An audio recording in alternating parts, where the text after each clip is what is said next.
हिमांशु द्विवेदी और स्वागत है आपका हमारी खास पेशकश दिल्ली का दंगल में। दिल्ली का दंगल के तहत एग्जिट पोल लेकर आपके बीच मौजूद है। दिल्ली राज्य के 1.5 करोड़ मतदाताओं में से जिनको भी सुविधाजनक लगा, जरूरी लगा, उन्होंने अपने मताधिकार का इस्तेमाल कर लिया और मताधिकार का इस्तेमाल करके उन्होंने ये फैसला लिया है कि अगले 5 सालों के लिए उन्हें अपना भविष्य किसके हाथों में सुपुर्द करना है। मतदाताओं के द्वारा आज जो फैसला लिया गया है उसकी आधिकारिक जानकारी 8 फरवरी को हमारे बीच में आएगी, जब मतगणना शुरू होगी और परिणाम आएंगे। लेकिन एक लंबे समय से परंपरा चली आ रही है विधिवत मतगणना के पूर्व मतदान को लेकर अनुमान लगाने की। इसको एग्जिट पोल बोलते हैं, एग्जैक्ट पोल नहीं होता है। अधिकांश मौकों पर अनुभव यह रहा है कि एग्जिट पोल अमूमन एग्जैक्ट पोल नहीं निकलते हैं, अधिकांश मौकों पर असफल ही रहते हैं। पर इसके बावजूद भी मनुष्य मन है, मानव मन है कि मानता ही नहीं है।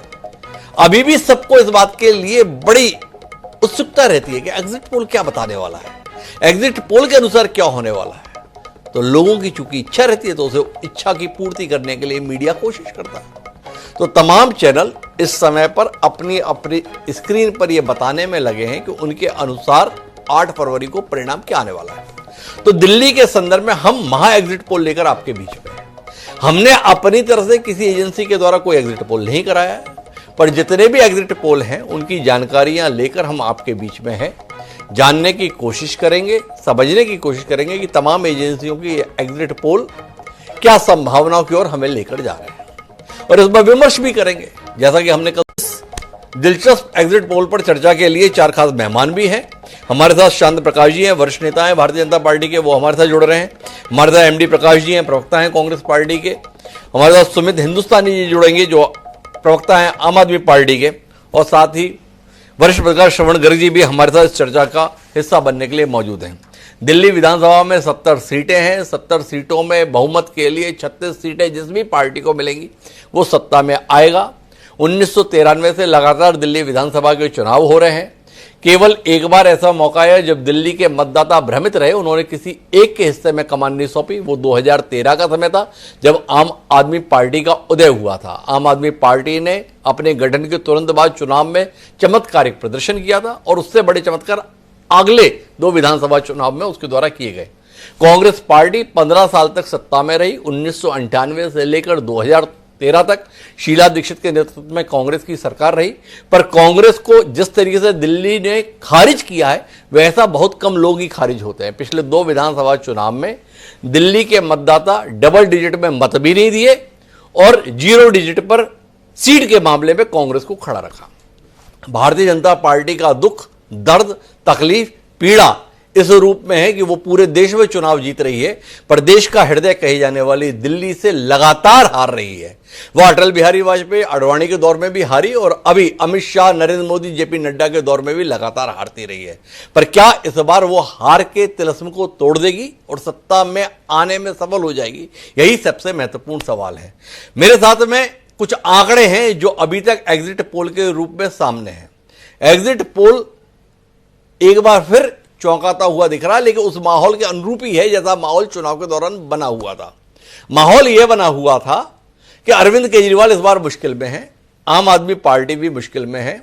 एक तरफा जीत बहुत ही मुश्किल है और सत्ता में बने रह जाए ये भी मुश्किल है। तो अभी तक एग्जिट पोल के संदर्भ में जो आंकड़े हैं, कुछ एजेंसियों के आंकड़े मेरे साथ में, इसे आपके बीच में करता हूं, उसके साथ चर्चा को शुरू करता हूं। उसमें मैट्रिक्स कंपनी का जो एग्जिट पोल है एजेंसी का, वो आम आदमी पार्टी को थोड़ा कुशल तरीके से व्यक्त दे रहा है। 32 से 37 सीटें आम आदमी पार्टी की दिखा रहा है। मतलब आम आदमी पार्टी सत्ता से बाहर भी हो सकती है और सत्ता में भी आ सकती है। कुल मिलाकर ये मैट्रिक्स बता रहा है। बीजेपी को 35 से 40 है। लगभग ये बता रहा है कि बीजेपी तो सत्ता में रह ही आएगी, हो सकता है आम आदमी पार्टी चली जाए। बीजेपी आप में कांट के का मुकाबला है। मैट्रिक्स के अनुसार 46% वोट बीजेपी को मिलने जा रहा है, वहीं आम आदमी पार्टी को 44% वोट मिलने की उम्मीद है। कांग्रेस अगर हद से हद बेहतर प्रदर्शन की तो अपना खाता खोल लेगी। कुल 1 सीट मैट्रिक्स दे रहा है। चाणक्य जिसने 2014 के अपने एग्जिट पोल से लोगों को चौंकाया था, और अपनी एक अलग साख बनाई थी। हालांकि बाद में उसके आंकड़े इतने प्रभावी नहीं रहे, सटीक नहीं रहे। वो बीजेपी को 39 से 44 सीटें दे रहे हैं और आम आदमी पार्टी को 25 से 28 सीटें दे रहे हैं। मतलब आम आदमी पार्टी की सत्ता से विदाई और भारतीय जनता पार्टी का सत्ता में पदार्पण, ये सीधे तौर पर चाणक्य बता रहा है। कांग्रेस को ये थोड़ी उदारता में तो 2 सीट दे रहे। एक एजेंसी पोल डायरी है, वो बीजेपी को 42 से 50 तक ले जा रही है, आम आदमी पार्टी को 18 से 25 में रख रही है, कांग्रेस को 0 से 2 पर रोक रही है। पीपल्स इनसाइड भी कमोबेश इसी आंकड़े के साथ है। आम आदमी पार्टी को 25 से 29 सीटें, बीजेपी को 40 से 44, कांग्रेस को 0 से 1। पी मार्क, आम आदमी पार्टी 21 से 31, बीजेपी 39 से 49। ये कुल मिला के कहानी, और कांग्रेस को 0 से 1। एक एजेंसी जेपीसी है जो वो आम आदमी पार्टी को 22 से 31, बीजेपी को 39 से 45 और कांग्रेस को 0 से 2। तो कुल मिलाकर एग्जिट पोल का महापोल ये बोल रहा है कि अब अरविंद केजरीवाल और आम आदमी पार्टी के दुर्दिन आ गए हैं। मतदाताओं ने आम आदमी पार्टी को सिरे से खारिज करने का मन बनाया है और भारतीय जनता पार्टी का लंबे समय से चला आ रहा सूखा, 1998 से लगातार आ रही भारतीय जनता पार्टी 2025 में जीतने जा रही है। शुरुआत सुमित हिंदुस्तानी जी से। एग्जिट पोल तो बिल्कुल आपकी उम्मीदों पर तुषारापात कर रहे हैं। सुमित हिंदुस्तानी जी, सिरे से खारिज, कितना मन दुखी है आपका इन एग्जिट पोल को देखकर? जी नमस्कार, साथी प्रवक्ताओं को भी नमस्कार। ये हिमांशु जी पहली बार नहीं हुआ हमारे साथ जी। हम लोग जब राजनीति में आए, हमने पहला चुनाव लड़ा, तब हमें बताया गया कि आम आदमी पार्टी तो कहीं स्टैंड ही नहीं करती है, 4 आदमी पार्टी है, ये है वो है। हमने सरकार बना ली जी। उसके बाद जब हम 15 का कंटेस्ट करने लगे, 49 दिनों का काम लेकर हम लोग जनता के बीच में गए, तब हमें दिखाया गया कि यार ये लोग तो भगोड़े हैं, इनकी तो 8 सीट आ जाएं, 2 सीट आ जाएं, 4 सीट आ जाएं। हमने 67 ले ली। पंजाब के अंदर भी फिर यही हुआ। मतलब एग्जिट पोल ने और ओपिनियन पोल ने तो कभी आम आदमी पार्टी को दिखाया ही नहीं जी। वोट जनता ने डाली जी, दिल्ली के लोगों ने डाली, और दिल्ली के लोगों ने इस बार काम के आधार पर एक बार फिर वोट डाली जी। हिमांशु जी, मुख्य तौर पे 2 राजनीतिक दल चुनाव लड़ रहे थे। एग्जिट पोल में भी आपने देखा कि 2 ही राजनीतिक दलों का बिल्कुल टक्कर दिखाया गया है। भारतीय जनता पार्टी कोई नैरेटिव ही नहीं सेट कर सकी दिल्ली चुनाव के अंदर। इनके पास कोई मुद्दा नहीं था, किस मुद्दे को लेकर लोग चुनाव लड़ते। आज सुबह से लेके अब शाम रात हो गई है, मैं काफी चैनल्स पे बैठा हिमांशु सर, मैंने सबसे एक ही चीज पूछी कि 6 बजे तक वोट डल रही है। भैया 6 बजे तक ही आप अपने पिछले 10 सालों में आपके जो 7 सांसद रहे, उन्हीं का कोई एक काम तो बता दो टीवी पर, जिसको देख के वो शाम को 6 बजे तक उनका मन कर जाए भारतीय जनता पार्टी को वोट डालने का। एक सिंगल काम नहीं बताया हिमांशु जी इन्होंने। हम लोगों के सामने कैसी विपरीत परिस्थितियां आई आप देख सकते हैं। मन गढ़ंत षड्यंत्र रच के आबकारी नीति के तहत हमारी आधी से ज्यादा कैबिनेट को इंक्लूडिंग मुख्यमंत्री तक को जेल में डाल दिया गया। उसके बावजूद हमारे कार्यकर्ता, हमारे विधायक, हमारे नेतागण, हमारा संगठन पूरी मजबूती के साथ दिल्ली की जनता के साथ लगा रहा। बिजली उनको 24 घंटे मिलती रही, मुफ्त मिलती रही। पानी स्वच्छ मिलता रहा उनको। बसों में यात्राएं मुफ्त होती रही। हमारी संजीवनी योजना जो अब लागू करेंगे, जैसी 8 तारीख को हम लोग जीतेंगे, जो अरविंद केजरीवाल जी ने जो गारंटियां दी हैं, उसके ऊपर दिल्ली की जनता हमें फिर आशीर्वाद देगी। हमें अपने काम पर भरोसा है। हमें रुकिए सुमित जी, देखो क्या है, वोटिंग तो हो गई खत्म, तो अब इन दावों वावों में तो कुछ रखा नहीं है। अपन जरा बात करते हैं ना व्यवहारिक। देखो 2015 में आम आदमी पार्टी को एग्जिट पोल में सिरे से खारिज किया हो ऐसा नहीं था, वो आंकड़े हैं मेरे पास में। आम आदमी पार्टी को 2013 में संजीदगी से नहीं लिया गया था, ये बात आपकी एकदम सही है। वो चौंकाने वाला परिणाम था जो आपने प्रदर्शन किया था। पर 2015 में आप मुकाबले में थे और 2020 के एग्जिट पोल में भी सबने आम आदमी पार्टी की ही सरकार बनने की संभावना बताई थी। यहां तक एक्सिस ने तो आपकी 63 सीटें दी थी, आंकड़े सहित बता रहा हूं। पर इस बार कोई भी आपको सत्ता में बने हुए नहीं देख पा रहा है। और इसके संदर्भ में एक छवि जो आपने कही कि मैंने तो ये पूछा वो पूछा, 2013, 2015 और 2020 में अरविंद केजरीवाल बताते थे ये बाकी जितने सब चोर हैं, बाकी सब जितने हैं वो भ्रष्ट हैं, बाकी सब जितने हैं वो जनता के साथ में धोखा करने वाले हैं। इस बार पूरी फिजा बदली हुई रही है। भारतीय जनता पार्टी और कांग्रेस एक राय होकर दिल्ली को और देश को यह बताने में जुटे कि अरविंद केजरीवाल जो सबको भ्रष्ट बताते थे वो महाभ्रष्ट है। क्या आप मानते हो सुमित हिंदुस्तानी जी कि एग्जिट पोल उनकी इस कोशिशों की सफलता को व्यक्त कर रहा है?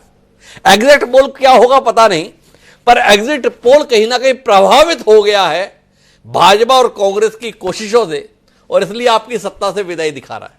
सुमित जी, एग्जिट पोल को देखकर और 2 दिन भारतीय जनता पार्टी या कांग्रेस मिलकर खुश हो जाए कि एग्जिट पोल में आम आदमी पार्टी की विदाई हो रही है वगैरह वगैरह, लेकिन जब एग्जैक्ट रिजल्ट आएगा तो मैं बिल्कुल जिम्मेदारी से बता रहा हूं, अरविंद केजरीवाल जी की गारंटी पर दिल्ली के लोगों ने अपना मत पेटी में अपना मत दिया है। सुमित जी अभी कायम है इस बात पर, और रहना भी चाहिए। आम आदमी पार्टी के जिम्मेदार प्रवक्ता है, पढ़े लिखे लोगों की पार्टी है, पर एमडी प्रकाश जी हैं, उनके लिए बड़ी दिक्कत की बात है। सब कुछ हो सकता है पर कांग्रेस की संभावनाओं को कोई नहीं देख पा रहा है। 7 एग्जिट पोल साझा किए, एक में फिर भी आम आदमी पार्टी के लिए कुछ था, पर कांग्रेस के लिए कहीं कुछ नहीं था। क्या कहते हैं प्रकाश साहब? ऐसी दीनता, ऐसा दारिद्र आपके साथ? हाँ, मेरा नाम महेंद्र प्रकाश है जी। और कांग्रेस पार्टी, देखिए कांग्रेस पार्टी का इतिहास, और कांग्रेस पार्टी बहुत बड़ी पार्टी है। हार और जीत सिक्के के 2 पहलू हैं और ये सिक्के लगातार बदलते रहते हैं। अपनी पीठ इधर कर लेते हैं तो कभी 3 शेयर इधर आ जाते हैं। कांग्रेस पार्टी को दिल्ली में आप इस तरह से अंडरमाइन कर सकते हैं। आज जो दोनों पार्टियां मेरे साथ लड़ रही हैं, मेरे सामने लड़ रही हैं, इन दोनों ने 2013 में ऐसा कोहराम मचाया। जितने इन्होंने इल्जाम लगाए मैं उन्हें रिपीट नहीं करना चाहता, वो सारे के सारे झूठे साबित हुए। और दिल्ली का विकास जहां शीला दीक्षित की सरकार 2013-14 में छोड़ के गई थी, वो वहीं का वहीं खड़ा है। दिल्ली की समस्या पूरे देश से अलग है। दिल्ली की समस्या है पोल्यूशन, यहाँ बढ़ती हुई बीमारियां, यहाँ यातायात की व्यवस्था। दिल्ली के अंदर जो यमुना का पानी है, यमुना रिवर की वजह से जो शहर का सत्यानाश होते चला जा रहा है, ये समस्याएं हैं। आम आदमी पार्टी ये कहती है कि सरकार केंद्र की हमें कुछ नहीं करने देती, और मैं आपसे ये पूछना चाहता हूँ, दिल्ली पूरा राज्य नहीं है। केंद्र सरकार अगर चाहे तो ये बड़ी बड़ी जो समस्याएं यातायात की है, पोल्यूशन की है, यमुना की है, इनको उन्होंने क्यों नहीं दूर किया? दिल्ली की जनता ने प्रकाश जी, मैं थोड़ा माफी के साथ आपसे अलग तरीके से बात करना चाहता हूं। देखिए, अब हम मतदान के बाद बात कर रहे हैं, तो अभी आरोप प्रत्यारोप पे तो बात नहीं करनी है। अभी मेरे सवाल पर रहिए। मेरा सवाल आपसे इस बात को लेकर है कि आखिर एग्जिट पोल में कांग्रेस कहीं भी गंभीरता से क्यों नहीं दिख रही है? अभी भी तमाम एजेंसी कांग्रेस की हैसियत दिल्ली के स्तर पर यह मान रही है कि या तो इसको 0 सीट आएगी और हद से हद आ गई तो 2 सीट आएगी। जिस दिल्ली में कांग्रेस ने 15 साल राज किया, जिसने अपनी महिला कांग्रेस की राष्ट्रीय अध्यक्ष को मैदान में उतार दिया, पूर्व सांसद और शीला दीक्षित के बेटे संदीप दीक्षित को मैदान में उतार दिया, उस पार्टी की जीत की संभावनाओं को लेकर इतनी निराशा क्यों जाहिर हो रही है? इसमें कुछ रोशनी दीजिए ना आप। हाँ, मैं आपकी इसी बात का जवाब देता हूं। देखिए, मैं ये मानने पर मजबूर हूं कि भारतीय जनता पार्टी और ये दोनों पार्टियां हमसे ज्यादा दिखाई दे रही हैं, एग्जिट पोल में भी आ रही हैं, लेकिन मेरा मन इस चीज को नहीं मानता। जिस वोटर ने, दिल्ली के ने, कभी बीजेपी को वोट ही नहीं दिया विधानसभा में। 2013 में अगर हम गए तो उसने आपको दिया, उसके बाद उसने आपको ही रखा, बीजेपी को कभी आने नहीं दिया। वो मेरा वोटर है, वो बीजेपी का वोटर नहीं है। वो आपकी तरफ इसलिए गया क्योंकि हमारे खिलाफ प्रचार किए गए। अब अगर वो लौटेगा, यकीन जानिए, अगर वो ये लौटेगा, जो आपके एग्जिट पोल में दिखाई नहीं दे रहा, जो लौटने वाला वोटर है आपसे, वो बीजेपी में नहीं जा रहा, वो सारा का सारा कांग्रेस में वापस आ रहा है। हो सकता है कुछ जगह पर सीटों पर कांग्रेस ने अपना जोर नहीं लगाया, लेकिन कुछ ऐसे हैं, अधिकांश, जहां कांग्रेस ने पूरा जोर लगाया और पब्लिक ने हमें जो जोश दिया है। राहुल गांधी, प्रियंका गांधी, बाकी आपके पटेल जी के पुत्र हैं, खड़गे जी हैं, डीके शर्मा जी हैं, तेलंगाना के चीफ मिनिस्टर हैं। कांग्रेस ने अपना पूरा जोर लगाया है और वहां जनता ने हमें समर्थन का वायदा किया है और हमें पूरा विश्वास है। जी, थोड़ा सा होमवर्क की जरूरत है आपको। वोटों के संदर्भ में आप जो दावा कर रहे हो ना, वो आंकड़े उसकी पुष्टि नहीं कर रहे। बीजेपी का वोट दिल्ली विधानसभा में कंसिस्टेंस रहा है। 2013 के चुनाव में 33% मतदाता भाजपा के साथ थे, और 2015 में जब आम आदमी पार्टी की लहर चली सीटों की शक्ल में कि 67 सीटें जीती, तब भी भारतीय जनता पार्टी का वोट 32% था। अगर खो रहा था कोई तो वो थी कांग्रेस, जिसको 2013 में 24% वोट मिला था और 2015 में आम आदमी पार्टी को समर्थन की इतनी बड़ी कीमत चुकाई आपने कि आपका वोट सिंगल डिजिट में रह गया 9.65, और 2020 में आप उसमें भी 5% वोट खो दिए। पर आपकी जानकारी के लिए एक रोचक बात बताता हूं, वो 5% वोट आम आदमी पार्टी के पास नहीं गया, वो 5% वोट भाजपा के साथ चला गया। जिस भाजपा को 2015 में 33% वोट था, 2020 में 38% वोट हो गया, जबकि आम आदमी पार्टी 54% वोट पे थी, 2020 में 53% वोट पे थी। अब बताइए प्रकाश, क्या कहते हैं? इतनी बुरी हालत है आपकी। 25 साल का भी इतिहास अगर आप देखें तो भाजपा का जो वोट बैंक है 20-22 से लेकर 32% तक हमेशा रहा है। दिल्ली में जो पंजाबी एक तबका है, दिल्ली में जो एक पाकिस्तान से विस्थापित होकर जो लोग आए थे और यहाँ बस गए, उनकी पीढ़ियां हैं, उन सब लोगों ने बीजेपी को हमेशा साथ दिया, पहले जनसंघ का साथ दिया करते थे। तो मैं मानता हूं कि बीजेपी का जो वोट बैंक है 20-32% उसमें कुछ 5-7% की बढ़ोतरी हो गई, जो हमारा वोटर था जो चला गया। लेकिन आज मैं फिर यकीन के साथ कहता हूं कि दोनों पार्टियों को देखने के बाद केंद्र सरकार ने अपना दायित्व नहीं निभाया, ये भी जानते हैं। और यकीन मानिए, लोकसभा के अंदर हमें कोई 100 सीटें नहीं दे रहा था, बीजेपी को सब 400 पार कर रहे थे। कांग्रेस का जो वोटर है वो वापस आया है। दिल्ली का वोटर बहुत समझदार है, उसे पता है कौन सी पार्टी ऐसी है जो विकास के रास्ते पर है। दिल्ली को अब विकास की जरूरत नहीं है, जितना विकास दिल्ली में हुआ है उसको सस्टेन और मेंटेन करने की आज जरूरत है। और केंद्र सरकार से जो दिल्ली का ड्यू है उसे लेने की आवश्यकता है। जो केंद्र सरकार दिल्ली के लोगों के साथ अन्याय कर रही है, बार बार ब्लैकमेल कर रही है कि साहब डबल इंजन की सरकार, डबल इंजन की सरकार क्या मतलब? दिल्ली कहीं पाकिस्तान में है क्या? दिल्ली के लोग अगर विधानसभा में प्रधानमंत्री को वोट नहीं देते तो उनसे बदला लिया जाएगा क्या? कि पोल्यूशन के रूप में, ट्रैफिक के रूप में, यमुना के रूप में आपको दिया जाएगा? तो हमें पूरा विश्वास है, जितने भी आपके एग्जिट पोल बता रहे हैं कि आपको वोट नहीं दे रहे वो लोग बीजेपी को भी नहीं दे रहे, वो वापस कांग्रेस की तरफ आ रहे हैं। और नतीजे देखिएगा, 8 तारीख को आप मुझे बुलाइएगा, 8 तारीख को कांग्रेस की स्थिति इतनी बेहतर होगी कि हमारे बिना कितनी बेहतर होगी? चलिए आप ही बताइए, कितनी बेहतर? हमारे बिना कोई सरकार नहीं बना पाएगा। पर आप अपने दम पे सरकार नहीं बना पाएंगे, इतना तो मान रहे हैं। देखिए, मैं इतना ज्यादा हनुमान जी बनने की कोशिश नहीं करूंगा कि मैं ये कहूं कि साहब हम तो पता नहीं क्या कर देंगे, लेकिन इतना जरूर है कि हमारे बिना किसी की भी सरकार नहीं बनेगी। अच्छा, तो अब आप मेरी बड़ी मदद कीजिए प्रकाश जी। इतना स्पष्टवादी प्रवक्ता बहुत कम देखने को मिलता है। आपने मान लिया कि मैं अपनी दम पे तो नहीं बना पाऊंगा, लेकिन आपने इतनी दम जरूर बता दी है कि मेरे बगैर सरकार नहीं बनेगी। 3 है, आम आदमी पार्टी, भारतीय जनता पार्टी और कांग्रेस पार्टी। आप खुद तो सरकार बना नहीं सकते, आपने बताया। आप किसकी सरकार बनवाना चाहोगे, भाजपा की या आम आदमी पार्टी की? इतनी तो मदद कीजिए, क्योंकि आपने बता दिया मेरे बगैर नहीं बनेगी। आप किसकी मदद के लिए तत्पर हैं? आप तीसरी बात भी कहना भूल गए कि कांग्रेस ही सरकार बना सकती है। अरे आपने खुद ही मना कर दिया। मैं कोई हनुमान जी नहीं हूं कि मैं बोलूं कि मैं कर लूंगा, इसलिए कैसे बोल दूं मैं, जब आपने ही मना कर दिया कि मेरे से खुद ना बनेगी, मेरे बगैर ना बनेगी। जब मेरे बगैर नहीं बनेगी तो मेरे को भी साथ दिया जा सकता है कि कांग्रेस सरकार बनाए। तो किसकी मदद से बनवाना चाहोगे? आम आदमी पार्टी की मदद के लिए आप लालायित रहोगे या आम आदमी पार्टी को खारिज करने के लिए भाजपा की मदद के लिए इस बार कांग्रेस तैयार है? आप यकीन कीजिए, भाजपा के साथ कांग्रेस कहीं खड़ी दिखाई नहीं देगी। हम उनके साथ तो, आप जो कहे ना कि हम कंधा भी नहीं लेना चाहेंगे उनका, अगर मरे हुए को लोग बोलते हैं, बीजेपी का साथ कांग्रेस का कभी नहीं हो सकता। लेकिन आपकी सरकार जो बनी है वो भी कांग्रेस की सपोर्ट से बनी थी पहली, तो कांग्रेस की सरकार आपकी सपोर्ट से कैसे नहीं बन सकती? तो कुल मिला के केजरीवाल का कंधा जरूरत पड़ने पर लेने के लिए कांग्रेस तैयार रहेगी, ऐसा कांग्रेस के सम्मान्य प्रवक्ता हमारे बीच में कह रहे हैं। अब इनके बीच चलते हैं शांत प्रकाश जी के पास। प्रकाश जी बधाई हो, एग्जैक्ट पोल में जो भी हो, एग्जिट पोल में तो सरकार बनी रही है आपकी। क्या कहते हैं एग्जिट पोल के आंकड़ों पर या अपने कुशल मैनेजमेंट पर?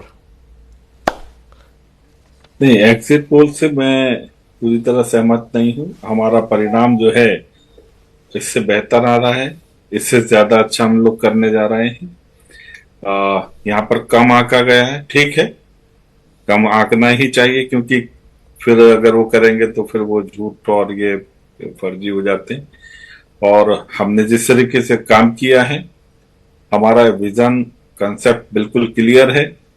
जनता ने दूसरे राज्यों में हमारी जो काम करने की शैली और स्थिति देखी, मोदी जी का जिस तरीके से आश्वासन दिल्ली प्रदेश की जनता के साथ में रहा, उनको इस चीज का एहसास है कि अगर कोई भी योजनाओं को 100% इम्प्लीमेंट कर सकता है तो भाजपा सरकार ही कर सकती है।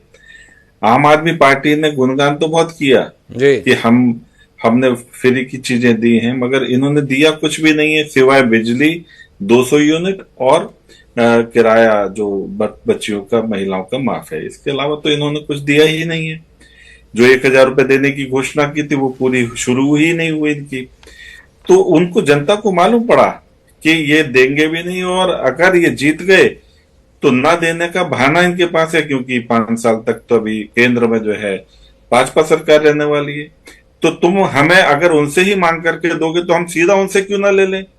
ये सोच करके दिल्ली के मत जो महिलाओं ने और जो जो इन्होंने नागरिकों ने भाजपा के पक्ष में वोट किया है। और मैं समझता हूं कि जो एग्जिट पोल हैं ये बिल्कुल गलत साबित होंगे। हम 50 से ज्यादा सीटें जीत के आ रहे हैं और 8 तारीख को इसका परिणाम भी नजर आएगा। अच्छा, क्योंकि ये जो आपकी 50 से ज्यादा सीटें जीतने के संदर्भ में उम्मीद है, वो आपने किस मैनेजमेंट के चलते है? कांग्रेस को वोट ठीक ठाक दिलवा दिया आपने, इसलिए आप अपनी इतनी सीटों के संदर्भ में उम्मीद कर रहे हैं, या कुछ और तरीका फिट हो गया जिसके चलते आप उम्मीद कर रहे हैं? क्योंकि इस बार लग रहा था कि भाजपा बड़ी चिंता कर रही है, कांग्रेस को वोट मिलने चाहिए, ठीक ठाक मिलने चाहिए। अभी आपने खुद ही कैलकुलेट करा, आपने अपने आज ही की डिबेट में आपने ही कहा कि 5% जो वोट है वो कांग्रेस का छूट करके भाजपा में शामिल हुआ। और साथ ही साथ अगर 2013 की अगर हम तुलना करें तो उस वक्त में सबसे ज्यादा सीटें हमारी थी, 31 सीटें थी, इनकी 28 सीटें थी। उस वक्त इन्होंने जिस तरीके से भी पेश हुए जनता के सामने, और सही मायने में 2013 का चुनाव अरविंद केजरीवाल नहीं लड़े थे, उसमें हम लोग भी इनके साथ थे, इनके बहकावे में हम लोग भी इनके साथ जो है ना रामलीला मैदान में चावल और जो है ना कड़ी बांट रहे थे। ठीक है, वो सब चीजें हुई, मगर सही मायने में जनता ने देखा कि इन्होंने तो अपने साथियों को ही ठग लिया, दिल्ली की जनता को ठग लिया, और एक नालायक बच्चे की तरीके से खाली कॉपी दिखा करके कि जी मेरी कॉपी खो गई थी इसलिए मैंने होमवर्क नहीं किया, मैं कल लेके आ जाऊंगा करके। तो 10 साल इन्होंने कुछ नहीं किया सिवाय भ्रष्टाचार के। जनता उस चीज को देख भी रही। नहीं चंद्र जी, थोड़ा मेरी मदद कीजिए। मेरा जो सवाल था वो ये है कि ये 50 के संदर्भ में आपका अनुमान किस आधार पर है? तो जैसे कि आपने कहा कि आपने बताया था वोट हमारे पास में आया 5%, तो क्या आपने इस बार लौटा दिया 13 तुझको अर्पण, जो 5% वोट 2020 में कांग्रेस का भाजपा के पास आया था, उसे कांग्रेस को लौटाने में आप सफल हो गए हैं? या आम आदमी पार्टी के पास कांग्रेस का जो 15% वोट आया हुआ उसमें से 5% वोट आप कांग्रेस को खिसकाने में सफल हो गए हैं, इसलिए अपने 50% के आंकड़े पर हैं? नहीं, हम जो है दिल्ली का जो आम आदमी पार्टी का जो वोट है जी, वो हम अपने पक्ष में लाने में कामयाब हुए हैं। और आप देखो ना, चुनाव से ठीक कुछ दिन पहले तमाम इनके विधायक पार्टी छोड़ करके भाजपा में शामिल हुए, कोई कांग्रेस में तो नहीं गया जी। इसी तरीके से मन स्थिति समझें आप, भाजपा ये आम आदमी पार्टी के जो वोटर हैं उन्होंने भी मन बना लिया और हमारे साथ हैं। अच्छा, एक बार बताओ शांत प्रकाश जी, आपने देखो कितनी बड़ी उपलब्धि अपनी बताई कि देखो आम आदमी पार्टी के 8 विधायक हमारे पास आ गए, पर आप तो अभी तक ये बता रहे थे कि इस आम आदमी पार्टी ने दिल्ली को बर्बाद कर दिया, या आम आदमी पार्टी के लोगों ने धोखा दिया, या आम आदमी पार्टी की सरकार ने जो है कॉपी खो गई और इस प्रकार के बहाने बना दिए। तो ऐसे जनता के साथ धोखा करने वाले लोगों के लिए आपने अपनी पार्टी में बीच चुनाव में कालीन क्यों बिछाया? ऐसी क्या मजबूरी आन पड़ी थी जब आपका मामला इतना ठीक ठाक था, आपके पास इतने चमत्कारिक नेता थे, आपके पास समर्पित कार्यकर्ताओं की इतनी बड़ी फौज थी, तो फिर ये थके हुए लोग, चुके हुए लोग, खारिज हुए लोगों के लिए कालीन बिछाने को आप क्यों मजबूर हुए? ऐसा है हिमांशु जी, जी, जिन लोगों ने भ्रष्टाचार किया जी, वो कहीं ना कहीं कानून के घेरे में है। अरविंद केजरीवाल स्वयं जो है वो बेल पर हैं और इस आशय के साथ कि वो मुख्यमंत्री कार्यालय में घुस भी नहीं सकते और उनकी जो है मुख्यमंत्री का जो पद है वो भी उनसे छीन लिया गया। बाकी अन्य जो जिनके ऊपर केस चल रहे हैं, जमानत पर हैं, वो स्पष्ट दिख रहे हैं। वहां पर ऐसा नहीं है कि अगर किसी घर में कोई गलत है तो सारा का सारा घर गलत है। वहां पर दिखाई दिया कि जो जो उसके कार्यकर्ता हैं वो ठीक है, वो आए हैं, ऐसी बात नहीं है। और राजनीति है, राजनीति में दरवाजे तो होते हैं, झरोके तो होते हैं, उनमें दरवाजे नहीं होते, वो बंद नहीं होते किसी के लिए। आना फिरी जाना फिरी ये सब चीजें चलता रहता है, आना जाना जो है, तो उसका लाभ लेकर के सिद्धांत की राजनीति से व्यवहार की राजनीति में भाजपा काफी चुस्त तरीके से आ गई है। शांत प्रकाश जी बता रहे हैं दरवाजे भी होते हैं, झरोके भी होते हैं, आ भी सकते हैं, जा भी सकते हैं। तो इस कुशलता के साथ में 50 से ज्यादा सीटें जीतकर आम आदमी पार्टी को हराकर भाजपा सत्तारूढ़ होने जा रही है, इस भरोसे के साथ शांत प्रकाश जी हैं। शांत प्रकाश जी के इस भरोसे पर कितना यकीन कर पा रहे हैं, ये जानने में मेरी श्रवण गर्ग जी से दिलचस्पी है। श्रवण जी, एग्जिट पोल को एग्जैक्ट पोल के तौर पर कितना देख पा रहे हैं आप और कितना सुकून महसूस कर रहे हैं? कल आपसे बातचीत कर रहा था अरविंद केजरीवाल को लेकर, आप भी बहुत खुश नहीं लग रहे थे। निजी टिप्पणी नहीं कर रहा, पर बातचीत से जो महसूस हो रहा था कहीं ना कहीं आप भी खिन्न थे। ऐसा नहीं किया जैसा करना चाहिए था। दिल्ली की जनता का मूड भापने में ये एग्जिट पोल आपको कितना सफल महसूस हो रहे हैं श्रवण जी? मुझे लग रहा है कि एग्जिट पोल 100% सफल हो रहा है जी। और कल की चर्चा में मैंने आपको कई फैक्टर्स गिनाए थे जो आम आदमी पार्टी के खिलाफ जाते हैं।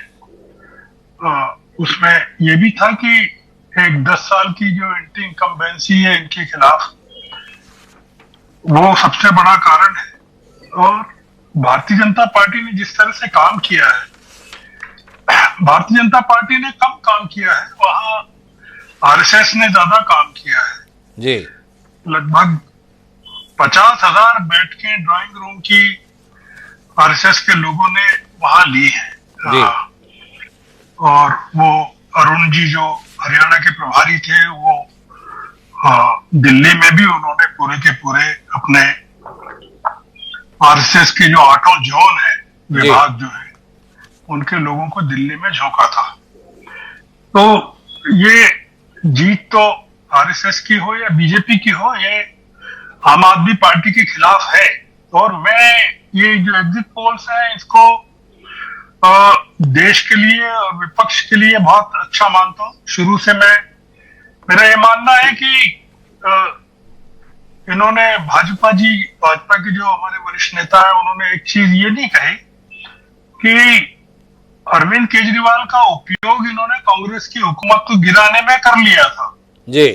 जब रामलीला मैदान में और जंतर मंतर पर, और उसके बाद फिर जब उनका उपयोग खत्म हो गया तो उनको डिस्कार्ड कर दिया पूरी तरह से। और उसके बारे में जो तर्क दे रहे हैं वो बहुत ही, जिसको कहना चाहिए कि कोई स्वीकार करने को तैयार नहीं होता कि क्यों उन्होंने केजरीवाल का साथ बाद में छोड़ दिया। तो मेरी आवाज आ रही है आपको श्रवण जी? बिल्कुल आ रही है। तो मैं ये कह रहा हूं कि ये देखिए, मेरा ऐसा मानना है, जो मैंने पहले भी कहा है, कि मैं अरविंद केजरीवाल को सड़कों का आदमी मानता हूं जी। और ये जो पराजय अगर होती है, ये एग्जिट पोल एग्जैक्ट पोल में तब्दील हो जाते हैं, तो इसका जो परिणाम होने वाला है वो ये होने वाला है कि अरविंद केजरीवाल एक बार फिर से सड़कों पर आ जाएंगे। और इस बार जो अब वो आएंगे तब वो भारतीय जनता पार्टी को चुनौती बनेंगे। पहले भारतीय जनता पार्टी उनके कंधे पर सवार होकर कांग्रेस को डिसलॉन्च किया था। इस बार अरविंद केजरीवाल जो आंदोलन चलाएंगे और जो सड़कों पर भारतीय जनता पार्टी हुकूमत के खिलाफ काम करेंगे, तो वो जो चीज बनेगी दिल्ली में और देश में, वो भारतीय जनता पार्टी के लिए काफी तकलीफदेह होगी। पर श्रवण जी, मैं थोड़ा सा आपकी इस उम्मीद के प्रतिकूल सवाल करता हूं क्या आपको उम्मीद है कि अरविंद केजरीवाल को सड़क पर उतरने दिया जाएगा? आम आदमी पार्टी बताती है अरविंद केजरीवाल को फंसाया गया, अरविंद केजरीवाल के खिलाफ तो अभी भी आरोप है। भाजपा, देखिए शांत प्रकाश जी अभी भी बता रहे थे कि देखिए उनके खिलाफ कितने संगीन किस्म के मामले हैं। अगर दिल्ली में सरकार में भाजपा आ गई तो क्या आपको इस प्रकार की कोई आशंका या संभावना दिखाई नहीं देती है कि कुछ फाइलें और खुल सकती हैं, उन फाइलों में अरविंद केजरीवाल की भूमिका तलाशी जा सकती है और अरविंद केजरीवाल एक बार फिर उस कोठरी में पहुंचाए जा सकते हैं जहां पे 4-6 महीने वो पहले रह चुके हैं? इसके संदर्भ में श्रवण जी की कोई उम्मीद आपकी? नहीं, मैं तो उन उम्मीदों को खारिज ही नहीं कर रहा हूं, क्योंकि मोदी जी की हुकूमत में आप के लिए जेल जो है विपक्ष के लिए बहुत एक परमानेंट स्थान है, इसलिए वो कोई जरूरत नहीं है। और केजरीवाल 5 महीने जेल में रहकर काफी ढीठ किस्म के राजनेता हो गए, तो आप उनको जेल में डाल सकते हैं, मतलब कितने समय के लिए डालें? केजरीवाल के पास अभी जो उम्र है हिमांशु जी, उसमें यह है कि केजरीवाल को एक लंबी राजनीति करना है, और उस राजनीति में अगर आप 2 साल 4 साल 5 साल मतलब कोई आजीवन कारावास तो दे नहीं सकते और फांसी की सजा भी नहीं दे सकते, तो आप डाल दीजिए, जेल में डाल। पर श्रवण जी मेरा सवाल अलग भी है। अरविंद केजरीवाल जब 2013 में राजनीति के मैदान में उतरे थे, एक साफ सुथरी छवि, एक बदलाव की संभावना, बदलाव के प्रति एक प्रतिबद्धता, इस प्रकार की बातों के साथ में उम्मीद जगा के मैदान में आए थे, लोगों ने उन पर भरोसा किया। पर वक्त गुजरने के साथ अरविंद केजरीवाल को बातों से पलट जाते हैं, अपनी बातों से मुकर जाते हैं, अपने कहे से हटने में कोई संकोच नहीं करते हैं। कभी सरकारी सुविधाएं ना लेने वाले अरविंद केजरीवाल का बंगला संसद में भी शीश महल के रूप में प्रस्तुत करने में भाजपा सफल हो गई। यह सवाल अपने आप में गौण हो रखा है कि भाजपा शासित राज्यों में मुख्यमंत्री कैसे बंगलों में रह रहे हैं, पर अरविंद केजरीवाल ने कहा था कि मैं बड़ा बंगला नहीं लूंगा और उन्होंने क्या बना लिया, यह विषय बन गया। सुविधाओं के संदर्भ में, भाग्य आचरण के संदर्भ में, क्या आपको नहीं लगता अरविंद केजरीवाल के लिए अब वापसी करना इतना आसान नहीं रहेगा, क्योंकि वो अपनी बातों पर कायम नहीं रहे हैं, ये जनता के बीच स्थापित है?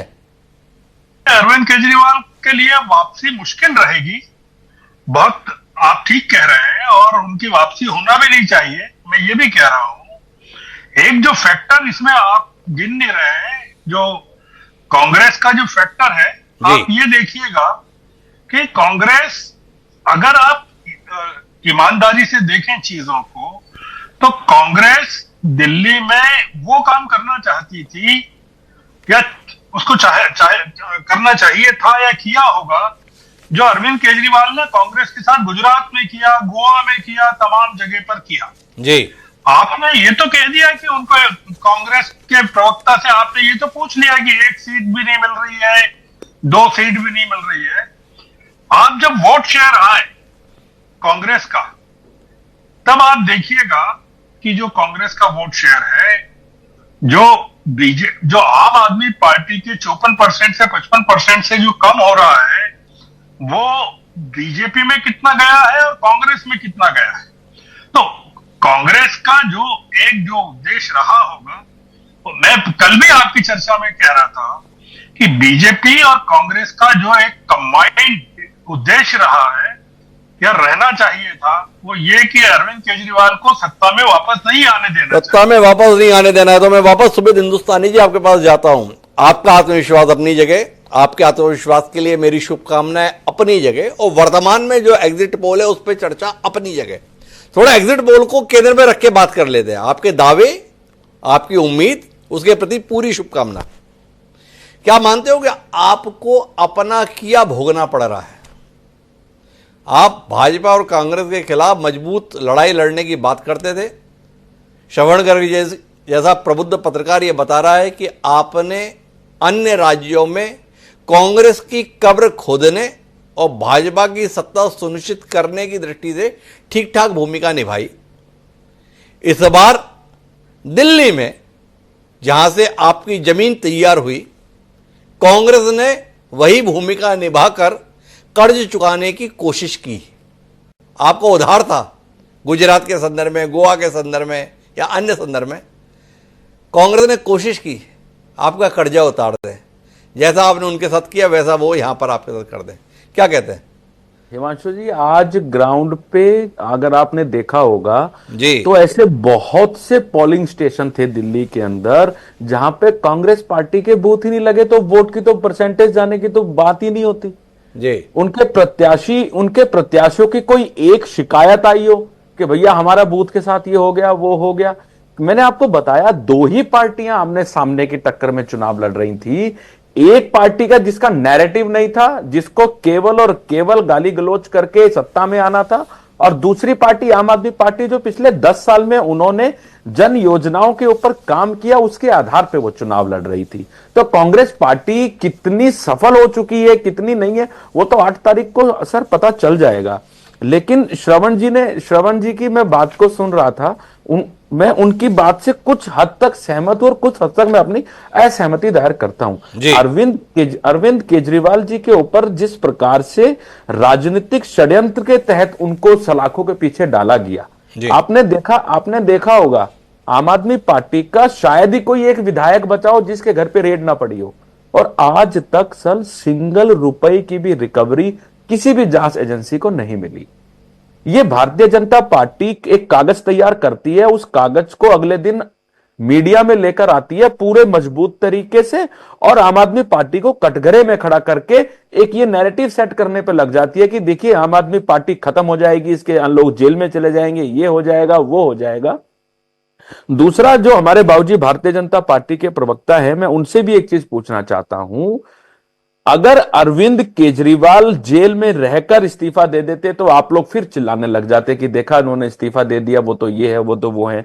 उन्होंने जेल से बाहर आकर दिल्ली की जनता के बीच में खड़ा होकर बोला कि अब मैं आपकी अदालत में आ रहा हूं, मैं जनता की अदालत में आ रहा हूं, अगर मैं ईमानदार हूं तो आप लोग मुझे वोट देना, और मैं ईमानदार।